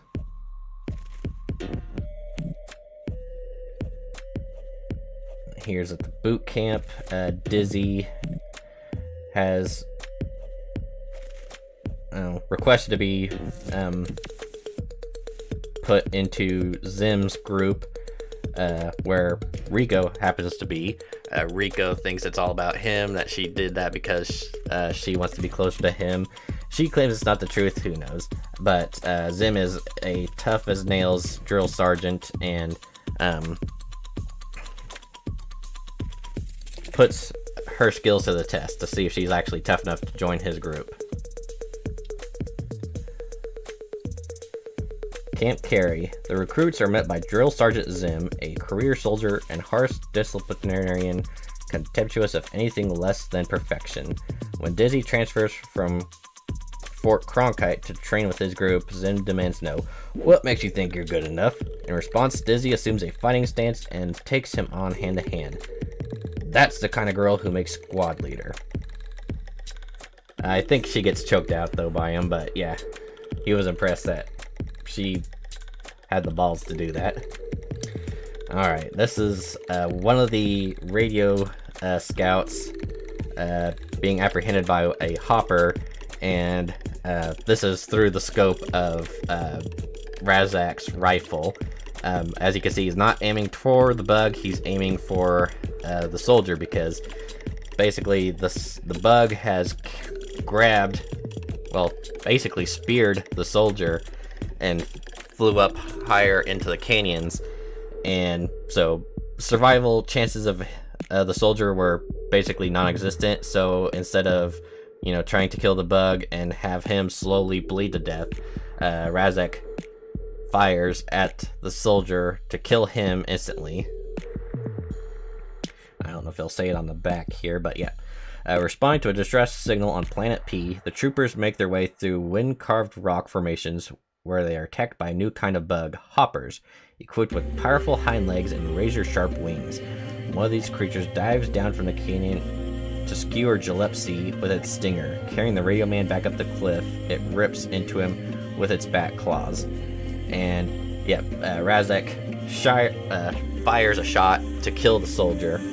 And as he looks back at his troops, he says, "I would expect any man to do the same thing to me." Which, well, we might get to a card that will show where that comes back.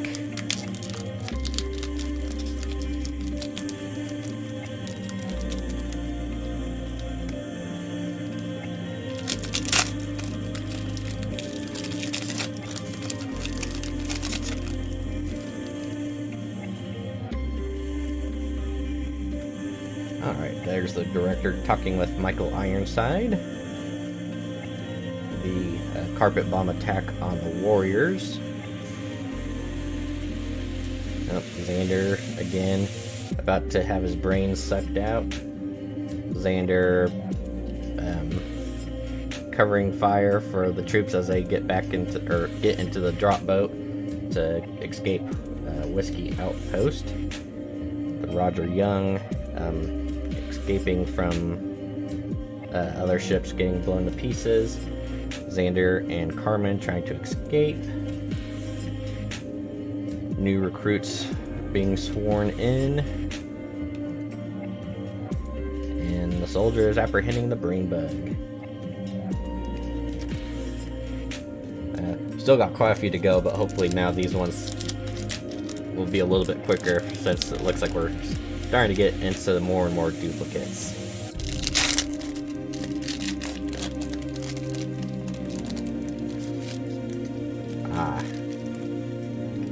Got a couple of profile cards in this one.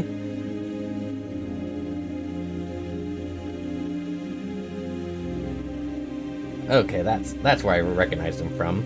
Okay, Sergeant Zim, Clancy Brown, who's from the Shawshank Redemption, and Highlander. Zim is a career sergeant and Johnny's drill instructor at Camp Curry. Astonishingly fit at 40, Zim is a strict disciplinarian. His requests for transfer to combat team are always turned down. He's performing a real service by turning raw recruits into troopers, but Zim finally gives up his stripes to become a private who captures the brain bug. So yeah, I always thought he looked familiar. I couldn't remember what movie he was actually in, so that answers that for me. He was the guard that would always, well, one of the guards in the Shawshank Redemption, who was a real jerk, putting it nicely. Alright, nice shot there of Razak's Roughnecks there at the Whiskey Outpost. The landing zone is extremely hostile, but the Roughnecks need pickup now. They pull back into a semicircle, firing at anything that moves, but the Arachnid warriors are continuing to close in, finding their way over the wall and into the compound. The Roughnecks lay down a continuous volley. Still, the pilot would have to be crazy to land there. And they got crazy. Carmen is very crazy at the wheel. Or behind the stick, I should say. Oh, just a couple stuck together there. Alright, yep. Xander and Carmen. This was... Is that the same one, or is that a different one?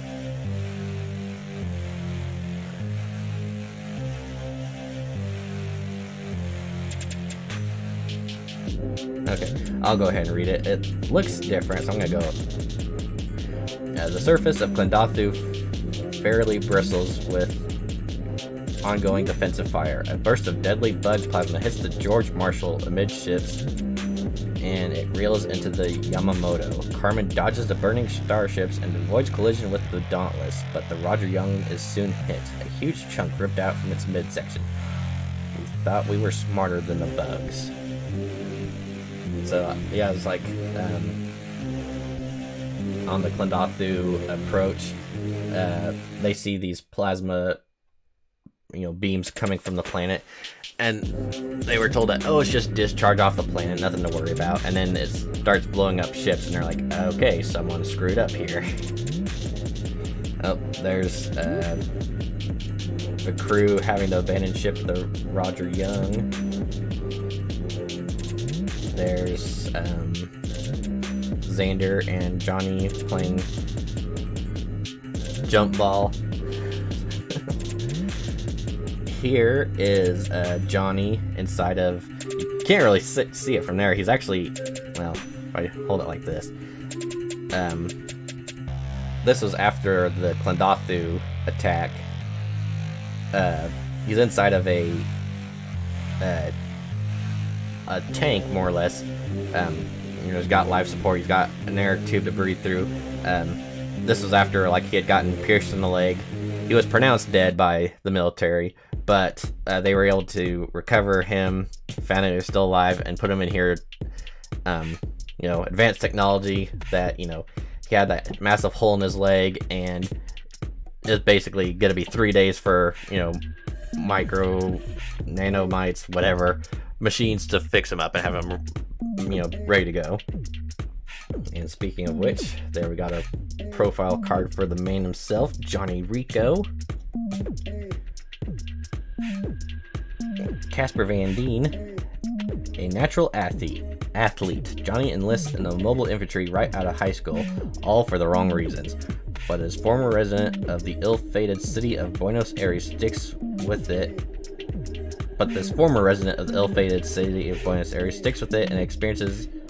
And his experiences as a cap trooper prove him to be brave and resourceful, a leader of men, a citizen of the Federation.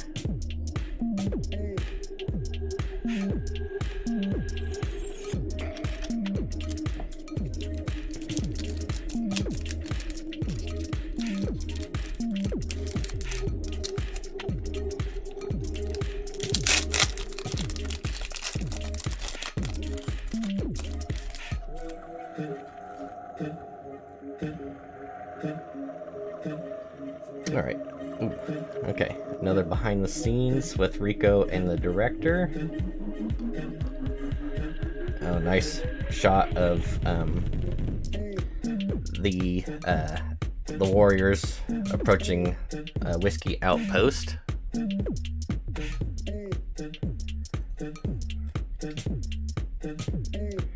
Razak orders his men to positions high above a gun tower mounts two twin 50 chain guns. Alright, warm it all up. Everything you got. Come on, you apes, you want to live forever? Joining the Roughnecks on the ramparts, Razak and Johnny are stunned to see thousands of Arachnid warriors converging on the compound from across the rocky plains of Planet P.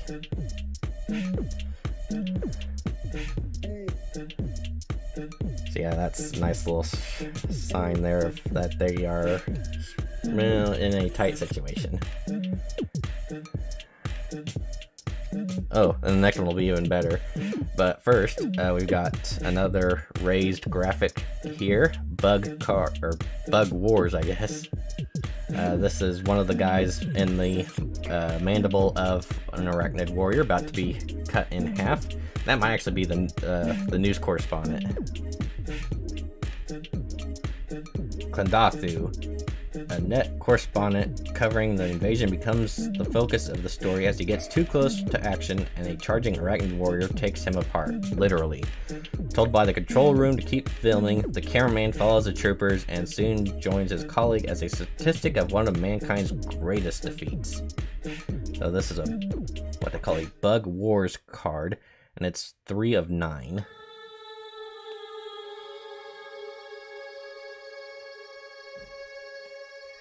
That's pretty nifty.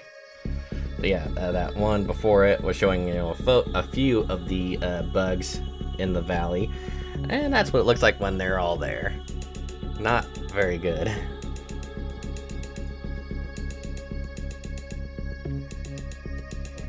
The battle for Whiskey Outpost is going from bad to worse. Everywhere the Roughnecks look, they are surrounded by a sea of bugs. At one corner of the compound, a pile of dead warriors has reached the top of the wall. They're using their fallen comrades as a siege ramp. For every bug the Roughnecks kill at the wall, 2 more hurtle up the piles. Alright, and then yep, there is one of those drop pods that will house the infantrymen.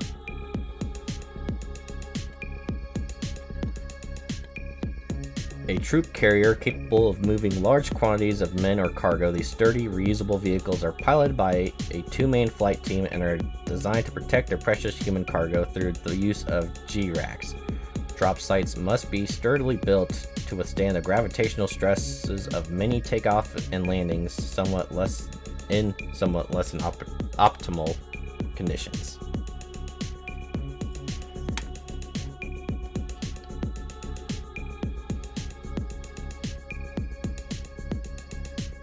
There's that art card again. Oh, well, maybe different. Well, yeah, it's a little different, but it's because it's got a different back, but it's the same card, so that's interesting. Oh, there's that behind the scenes. And then Rico getting stabbed by the bug.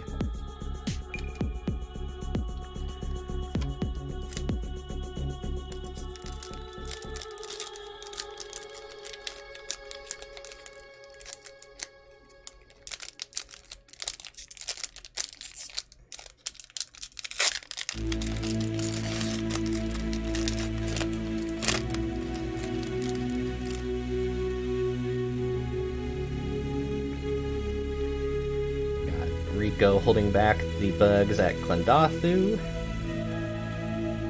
Trying to hold back the bugs at the Whiskey Outpost. Federal Service Oath. Roger Young. Plasma Beetle or Tank Bug. Exobiology class. Xander's Doom. Dizzy taking on Zen.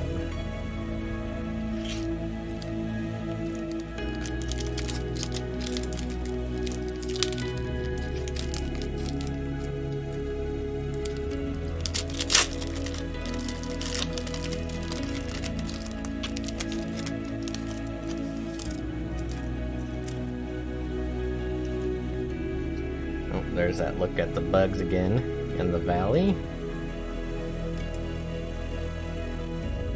So yeah, this is an art card, and this is Carmen and Xander in one of the ships.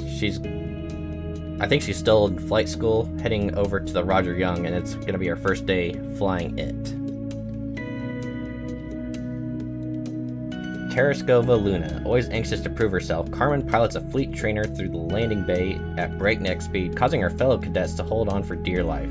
They think she's a bit crazy, but Carmen demonstrates time and again that she has the lightning-fast reflexes and nerves of steel necessary to become a first-class pilot. Damn, that's really nice.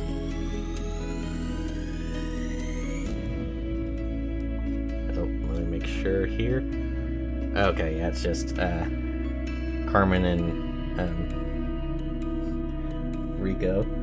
I got scared because the art illustration I didn't realize it on those other ones, but yeah, they almost made it look like she wasn't wearing anything. It's like, no! Alright, there's the retreat, Rico, Xander, the dropship.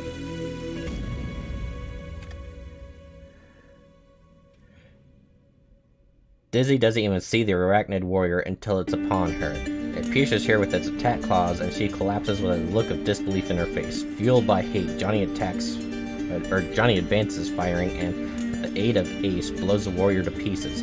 Blood pours out of Dizzy's wounds as Johnny watches, powerless as her life leaves her eyes.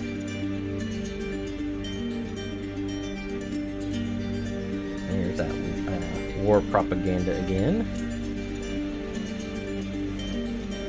Volunteered to go save Carmen. Behind the scenes of the escape pods. And Dizzy and Rico's dance.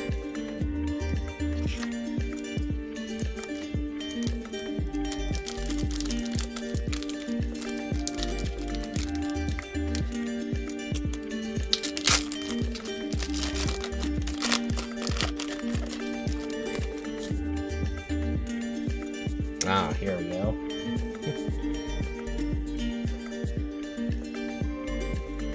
Got Razek there. Jon Razek. Michael Ironside from movies such as Total Recall and Scanners. As a teacher of history and moral philosophy at Uni High, Razek exerts a great influence on Johnny. He continues to do so as the lieutenant who leads the toughest unit in mobile infantry, Razek's Roughnecks. Out in the field, his rules are simple. Everyone fights, no one quits. If you don't do your job, I'll shoot you.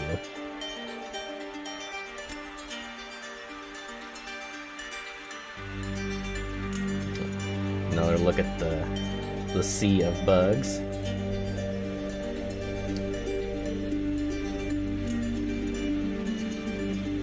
It's Carmen and Xander in the bug nest, more or less. Got our drop ship again.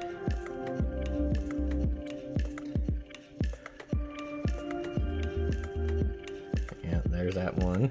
The evasive action.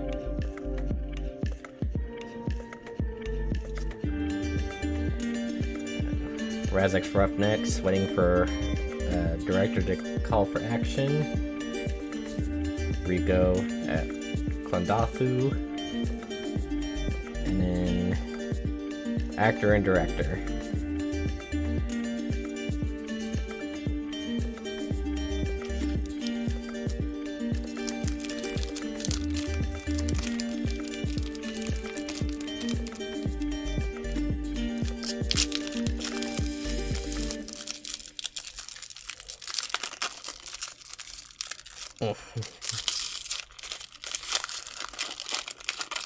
Some are easy enough to open, and others are like kind of a struggle. Right, Rico and the cameraman. Don't tear it. Got Drill Sergeant Zim. Where's Garrett? Change the music right quick. Let's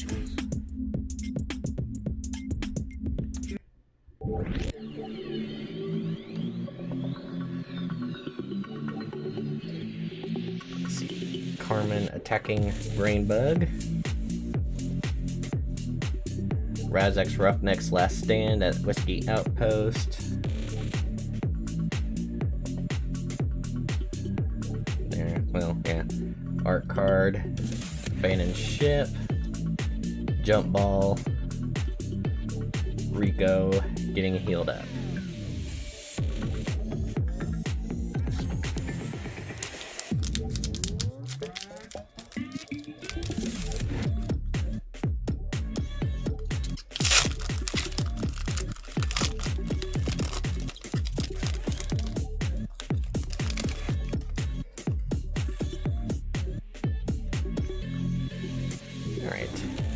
Dizzy and Rico's dance. Drill Sergeant Zim. Another Bug Wars card. This is a nice close-up of the Plasma or Tank Bug.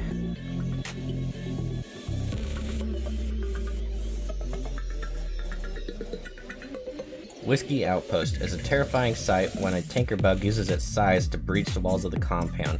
The Roughnecks fire their way to relative safety of the retrieval boat. Of course, the pilot still has to get it back off the ground, but at this moment, it's looking pretty good. Now it's 6 of 9. Don't know if we'll get all the Bug Wars cards or not. Doesn't, well, let me make sure. Yeah, it's not numbered, so it's not part of the actual set, so chances are probably not.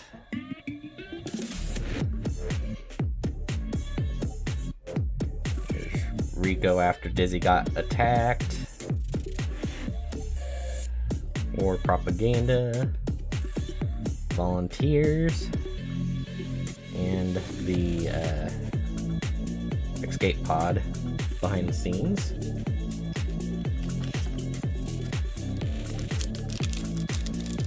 Getting ever so closer to the end.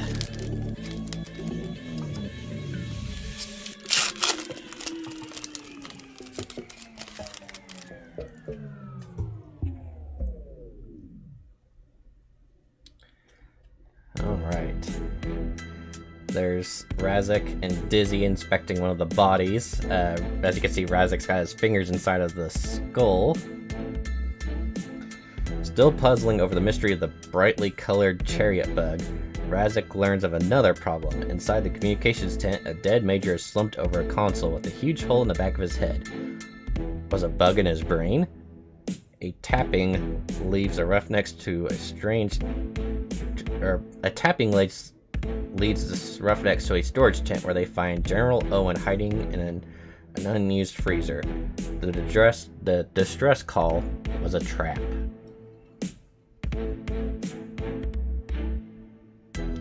Alright, there we got, this is our boy Xander. Not really our boy, but you know what I mean.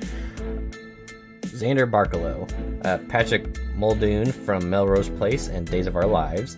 Xander meets Carmen at the jump ball finals where he plays for Tesla. The attraction is mutual. For him, it's love at first sight, but for Johnny, it's immediate rivalry. Super confident, Xander's enrolled at the Fleet Academy where he and Carmen become a flight team. Unfortunately, the bugs have a taste for what is inside his head. Well, that kind of spoils it if he didn't get that far. Alright, looks like Rico failing to psychic link with Carl. There's, that's a nice card next. Dizzy is throwing a nuke at one of the brain bugs, or plasma bugs. Razek and Johnny cover the Roughnecks' fallback. Suddenly, the floor of the compound buckles and something huge comes up under the deck plates, grabbing Razek and pulling him down. His last words are, "Glass this rock." Moments later, the walls of the compound burst open as a second tanker bug climbs into the compound. Dizzy hurls a grenade, hitting it dead in the mouth, and it explodes spectacularly.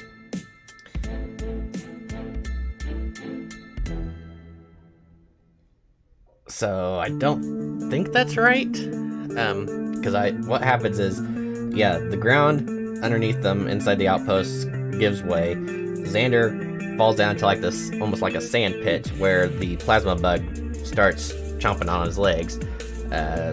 Rico and Dizzy pull him out, realize that his legs are gone, and that's when Razek basically gives the orders, you know what to do, saying, put me out of my misery, get everyone out of here. So Razek dies, the tank bug comes up, Dizzy has the nuke, more or less, or the grenade, launches it into its mouth perfectly, which, yeah, kind of odd. Kills the bug. She's celebrating, and that's when one of the warriors comes from over the top of the fence and fatally wounds her. Now here's a nice looking one. on the landing on Clendathu. Oh, this is the card number 1. Since its existence, man has ruled the Earth. In the future, the rules will change. Paul Verhoeven's action-paced blockbuster Starship Troopers explodes off the screen with state-of-the-art special effects. Based on the classic science fiction novel by Robert A. Heinlein, the story follows recruit Johnny Rico during the Bug Wars, when all that stands between humanity and its extinction is the highly trained mobile infantry. Yeah, that's a really nice little card to start off. Alright, then we got the aftermath of Buenos Aires. Behind the scenes look at Whiskey Outpost. And then, like I said, Razek's Roughnecks clearing out the remaining warrior bugs after the carpet bomb.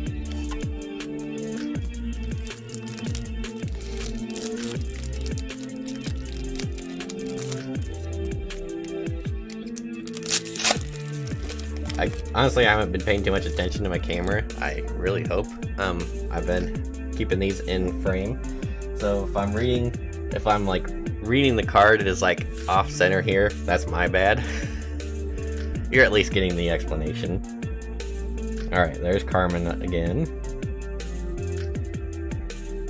Bugs in the Valley.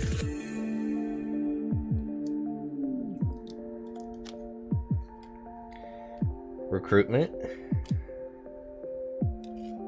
Art card. After Dizzy's attacked. War propaganda. Volunteers. Behind the scenes.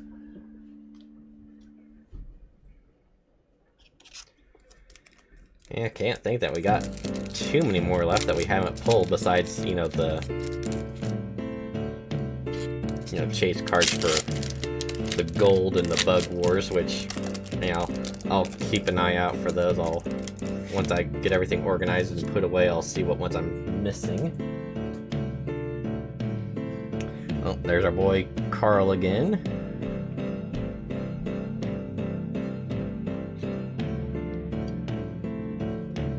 Got the hoppers.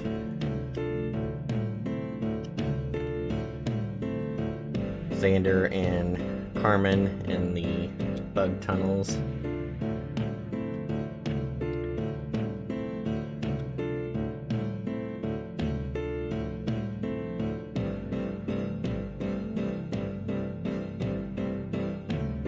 I read that one already. The fleet destroyers, I guess they're called. Carmen and Johnny. Sim caught the bug. Clendathu. And Director and Bug.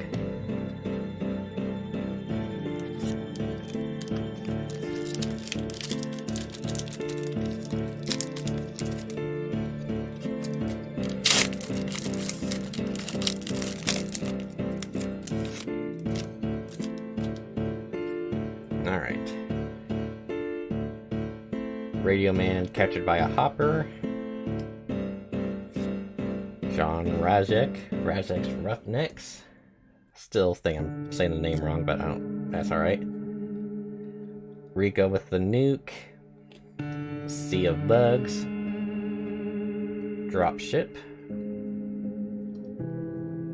Evasive maneuvers. Ready for action. Rico gets stabbed. I keep changing the names of each card. They're not even the right names, it's just like explaining what's on the card.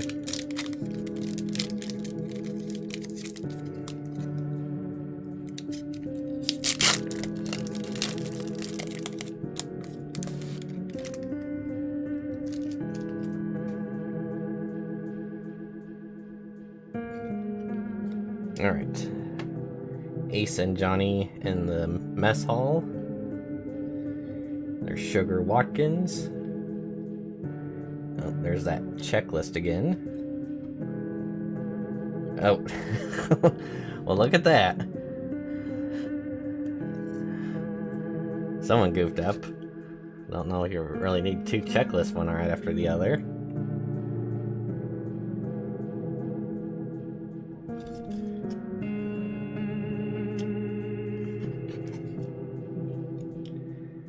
Alright. Falling back after saving Carmen. Administrative action. Administrative punishment, my mistake. Bug Guts and Rajek's Roughnecks.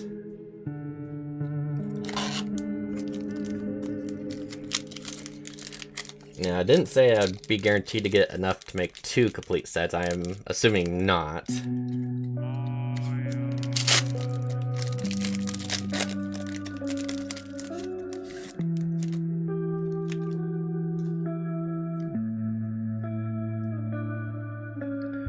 Alright, Johnny Rico.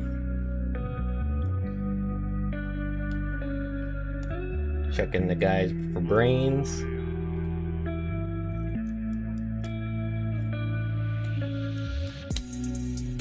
Best friends forever.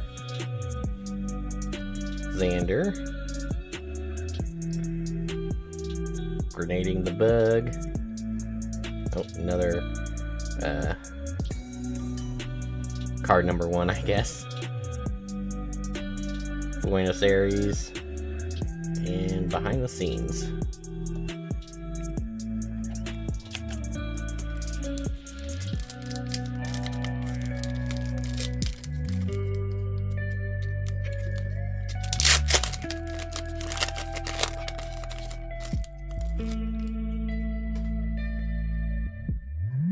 Got fleet destroyers. Lovers going their separate ways. And we got this one again. PA 3 of 4.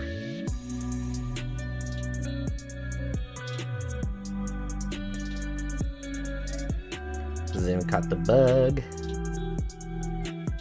Battle on Klandathu. Director and Brain Bug.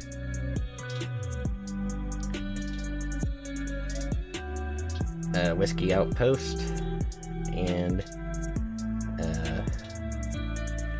getting ready to hunt down for Brain Bug.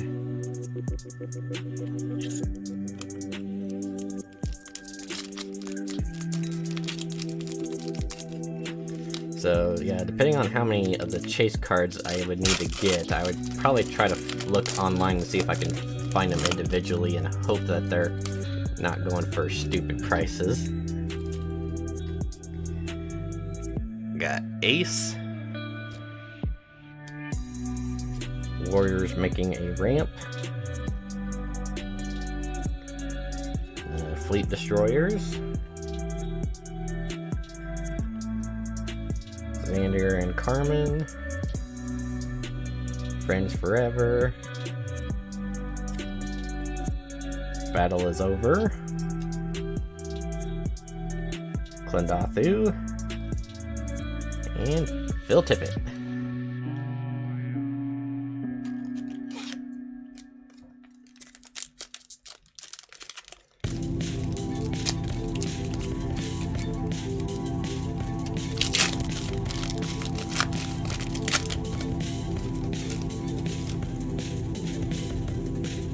Alright, Rico and Dizzy's dance.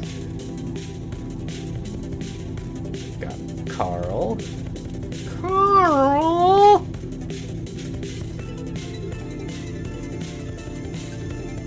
Pulling back. Hoppers. Fleet destroyers. Going separate ways. Zim caught the bug. And Klandathu.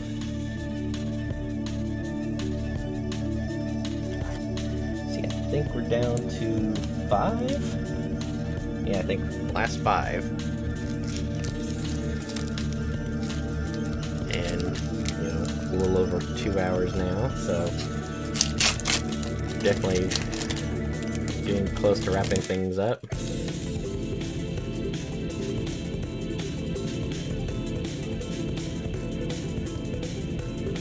Behind the scenes. Mess hall at Whiskey Outpost. Shipping out. Sugar walk-ins. Another checklist. Pulling back. Administrative punishment. Behind the scenes.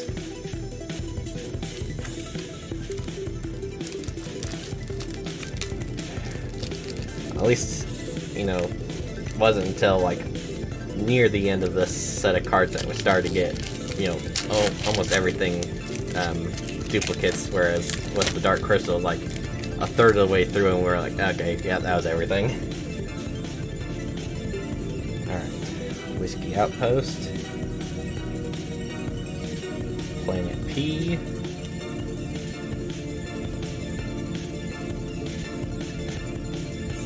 Tinkerbugs. Psychic check. Johnny and the Nuke. War games. Director and actor. And carpet bomb.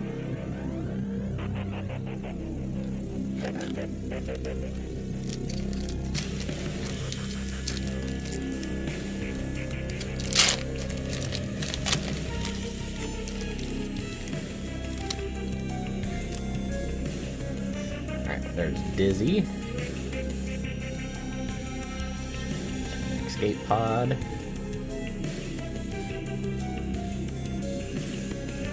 Dropship. Carmen and Xander. Recruitment. Carl and Brainbug. Carl! Johnny. Oh, and Johnny. Alright. 3 left.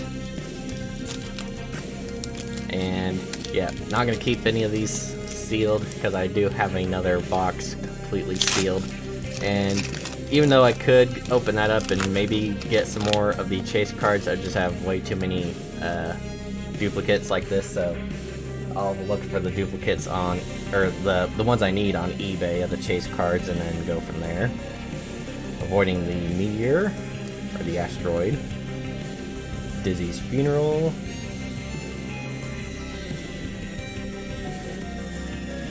Rico mad that the bug killed his girl. Rico and his first girl.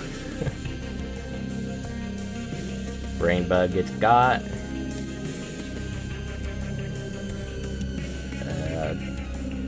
Fellow recruits harassing Rico. Behind the scenes. And Drill Sergeant Zim.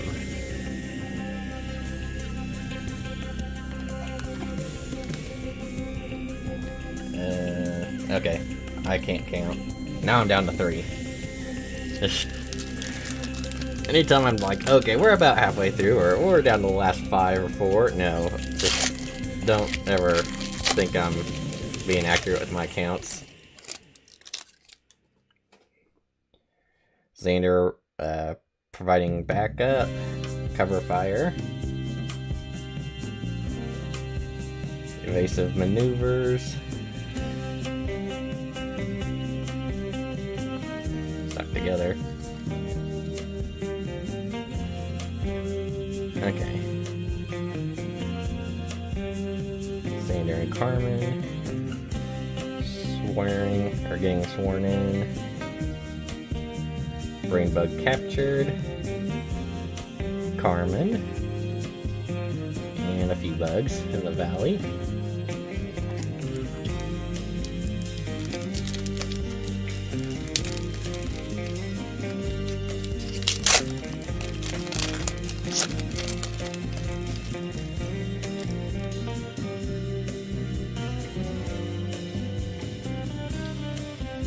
Clearing up remaining bugs. Ace.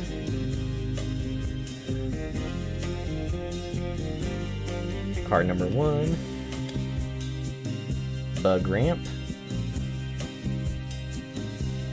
Bugged In. Friends Forever with Carl. Rico and Carmen. And the Battle at Klendathu. Alright. And our final pack.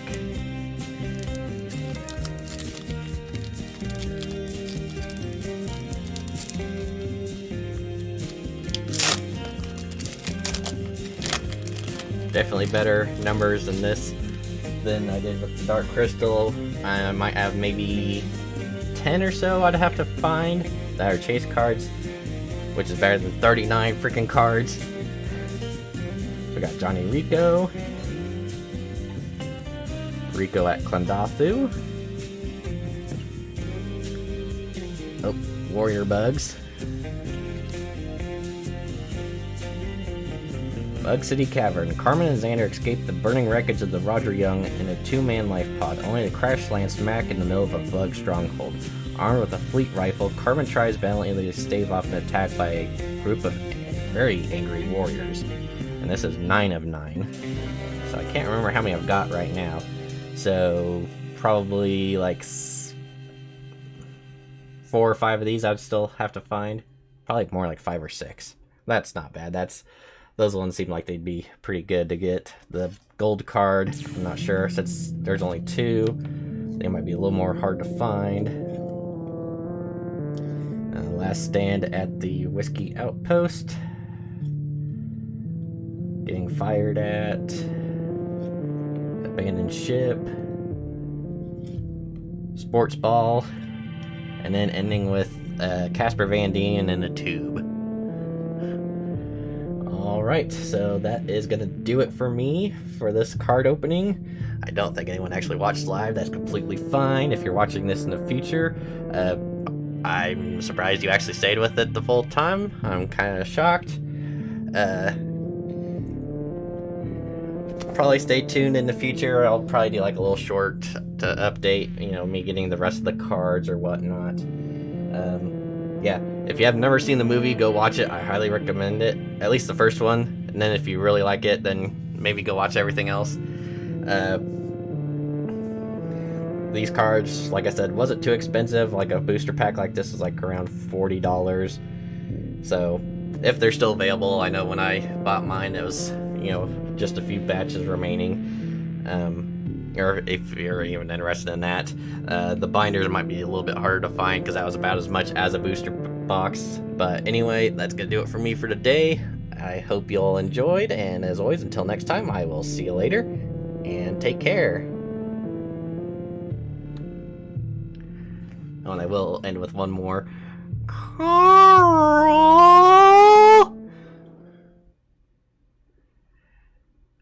And if you know what that's from, leave a comment.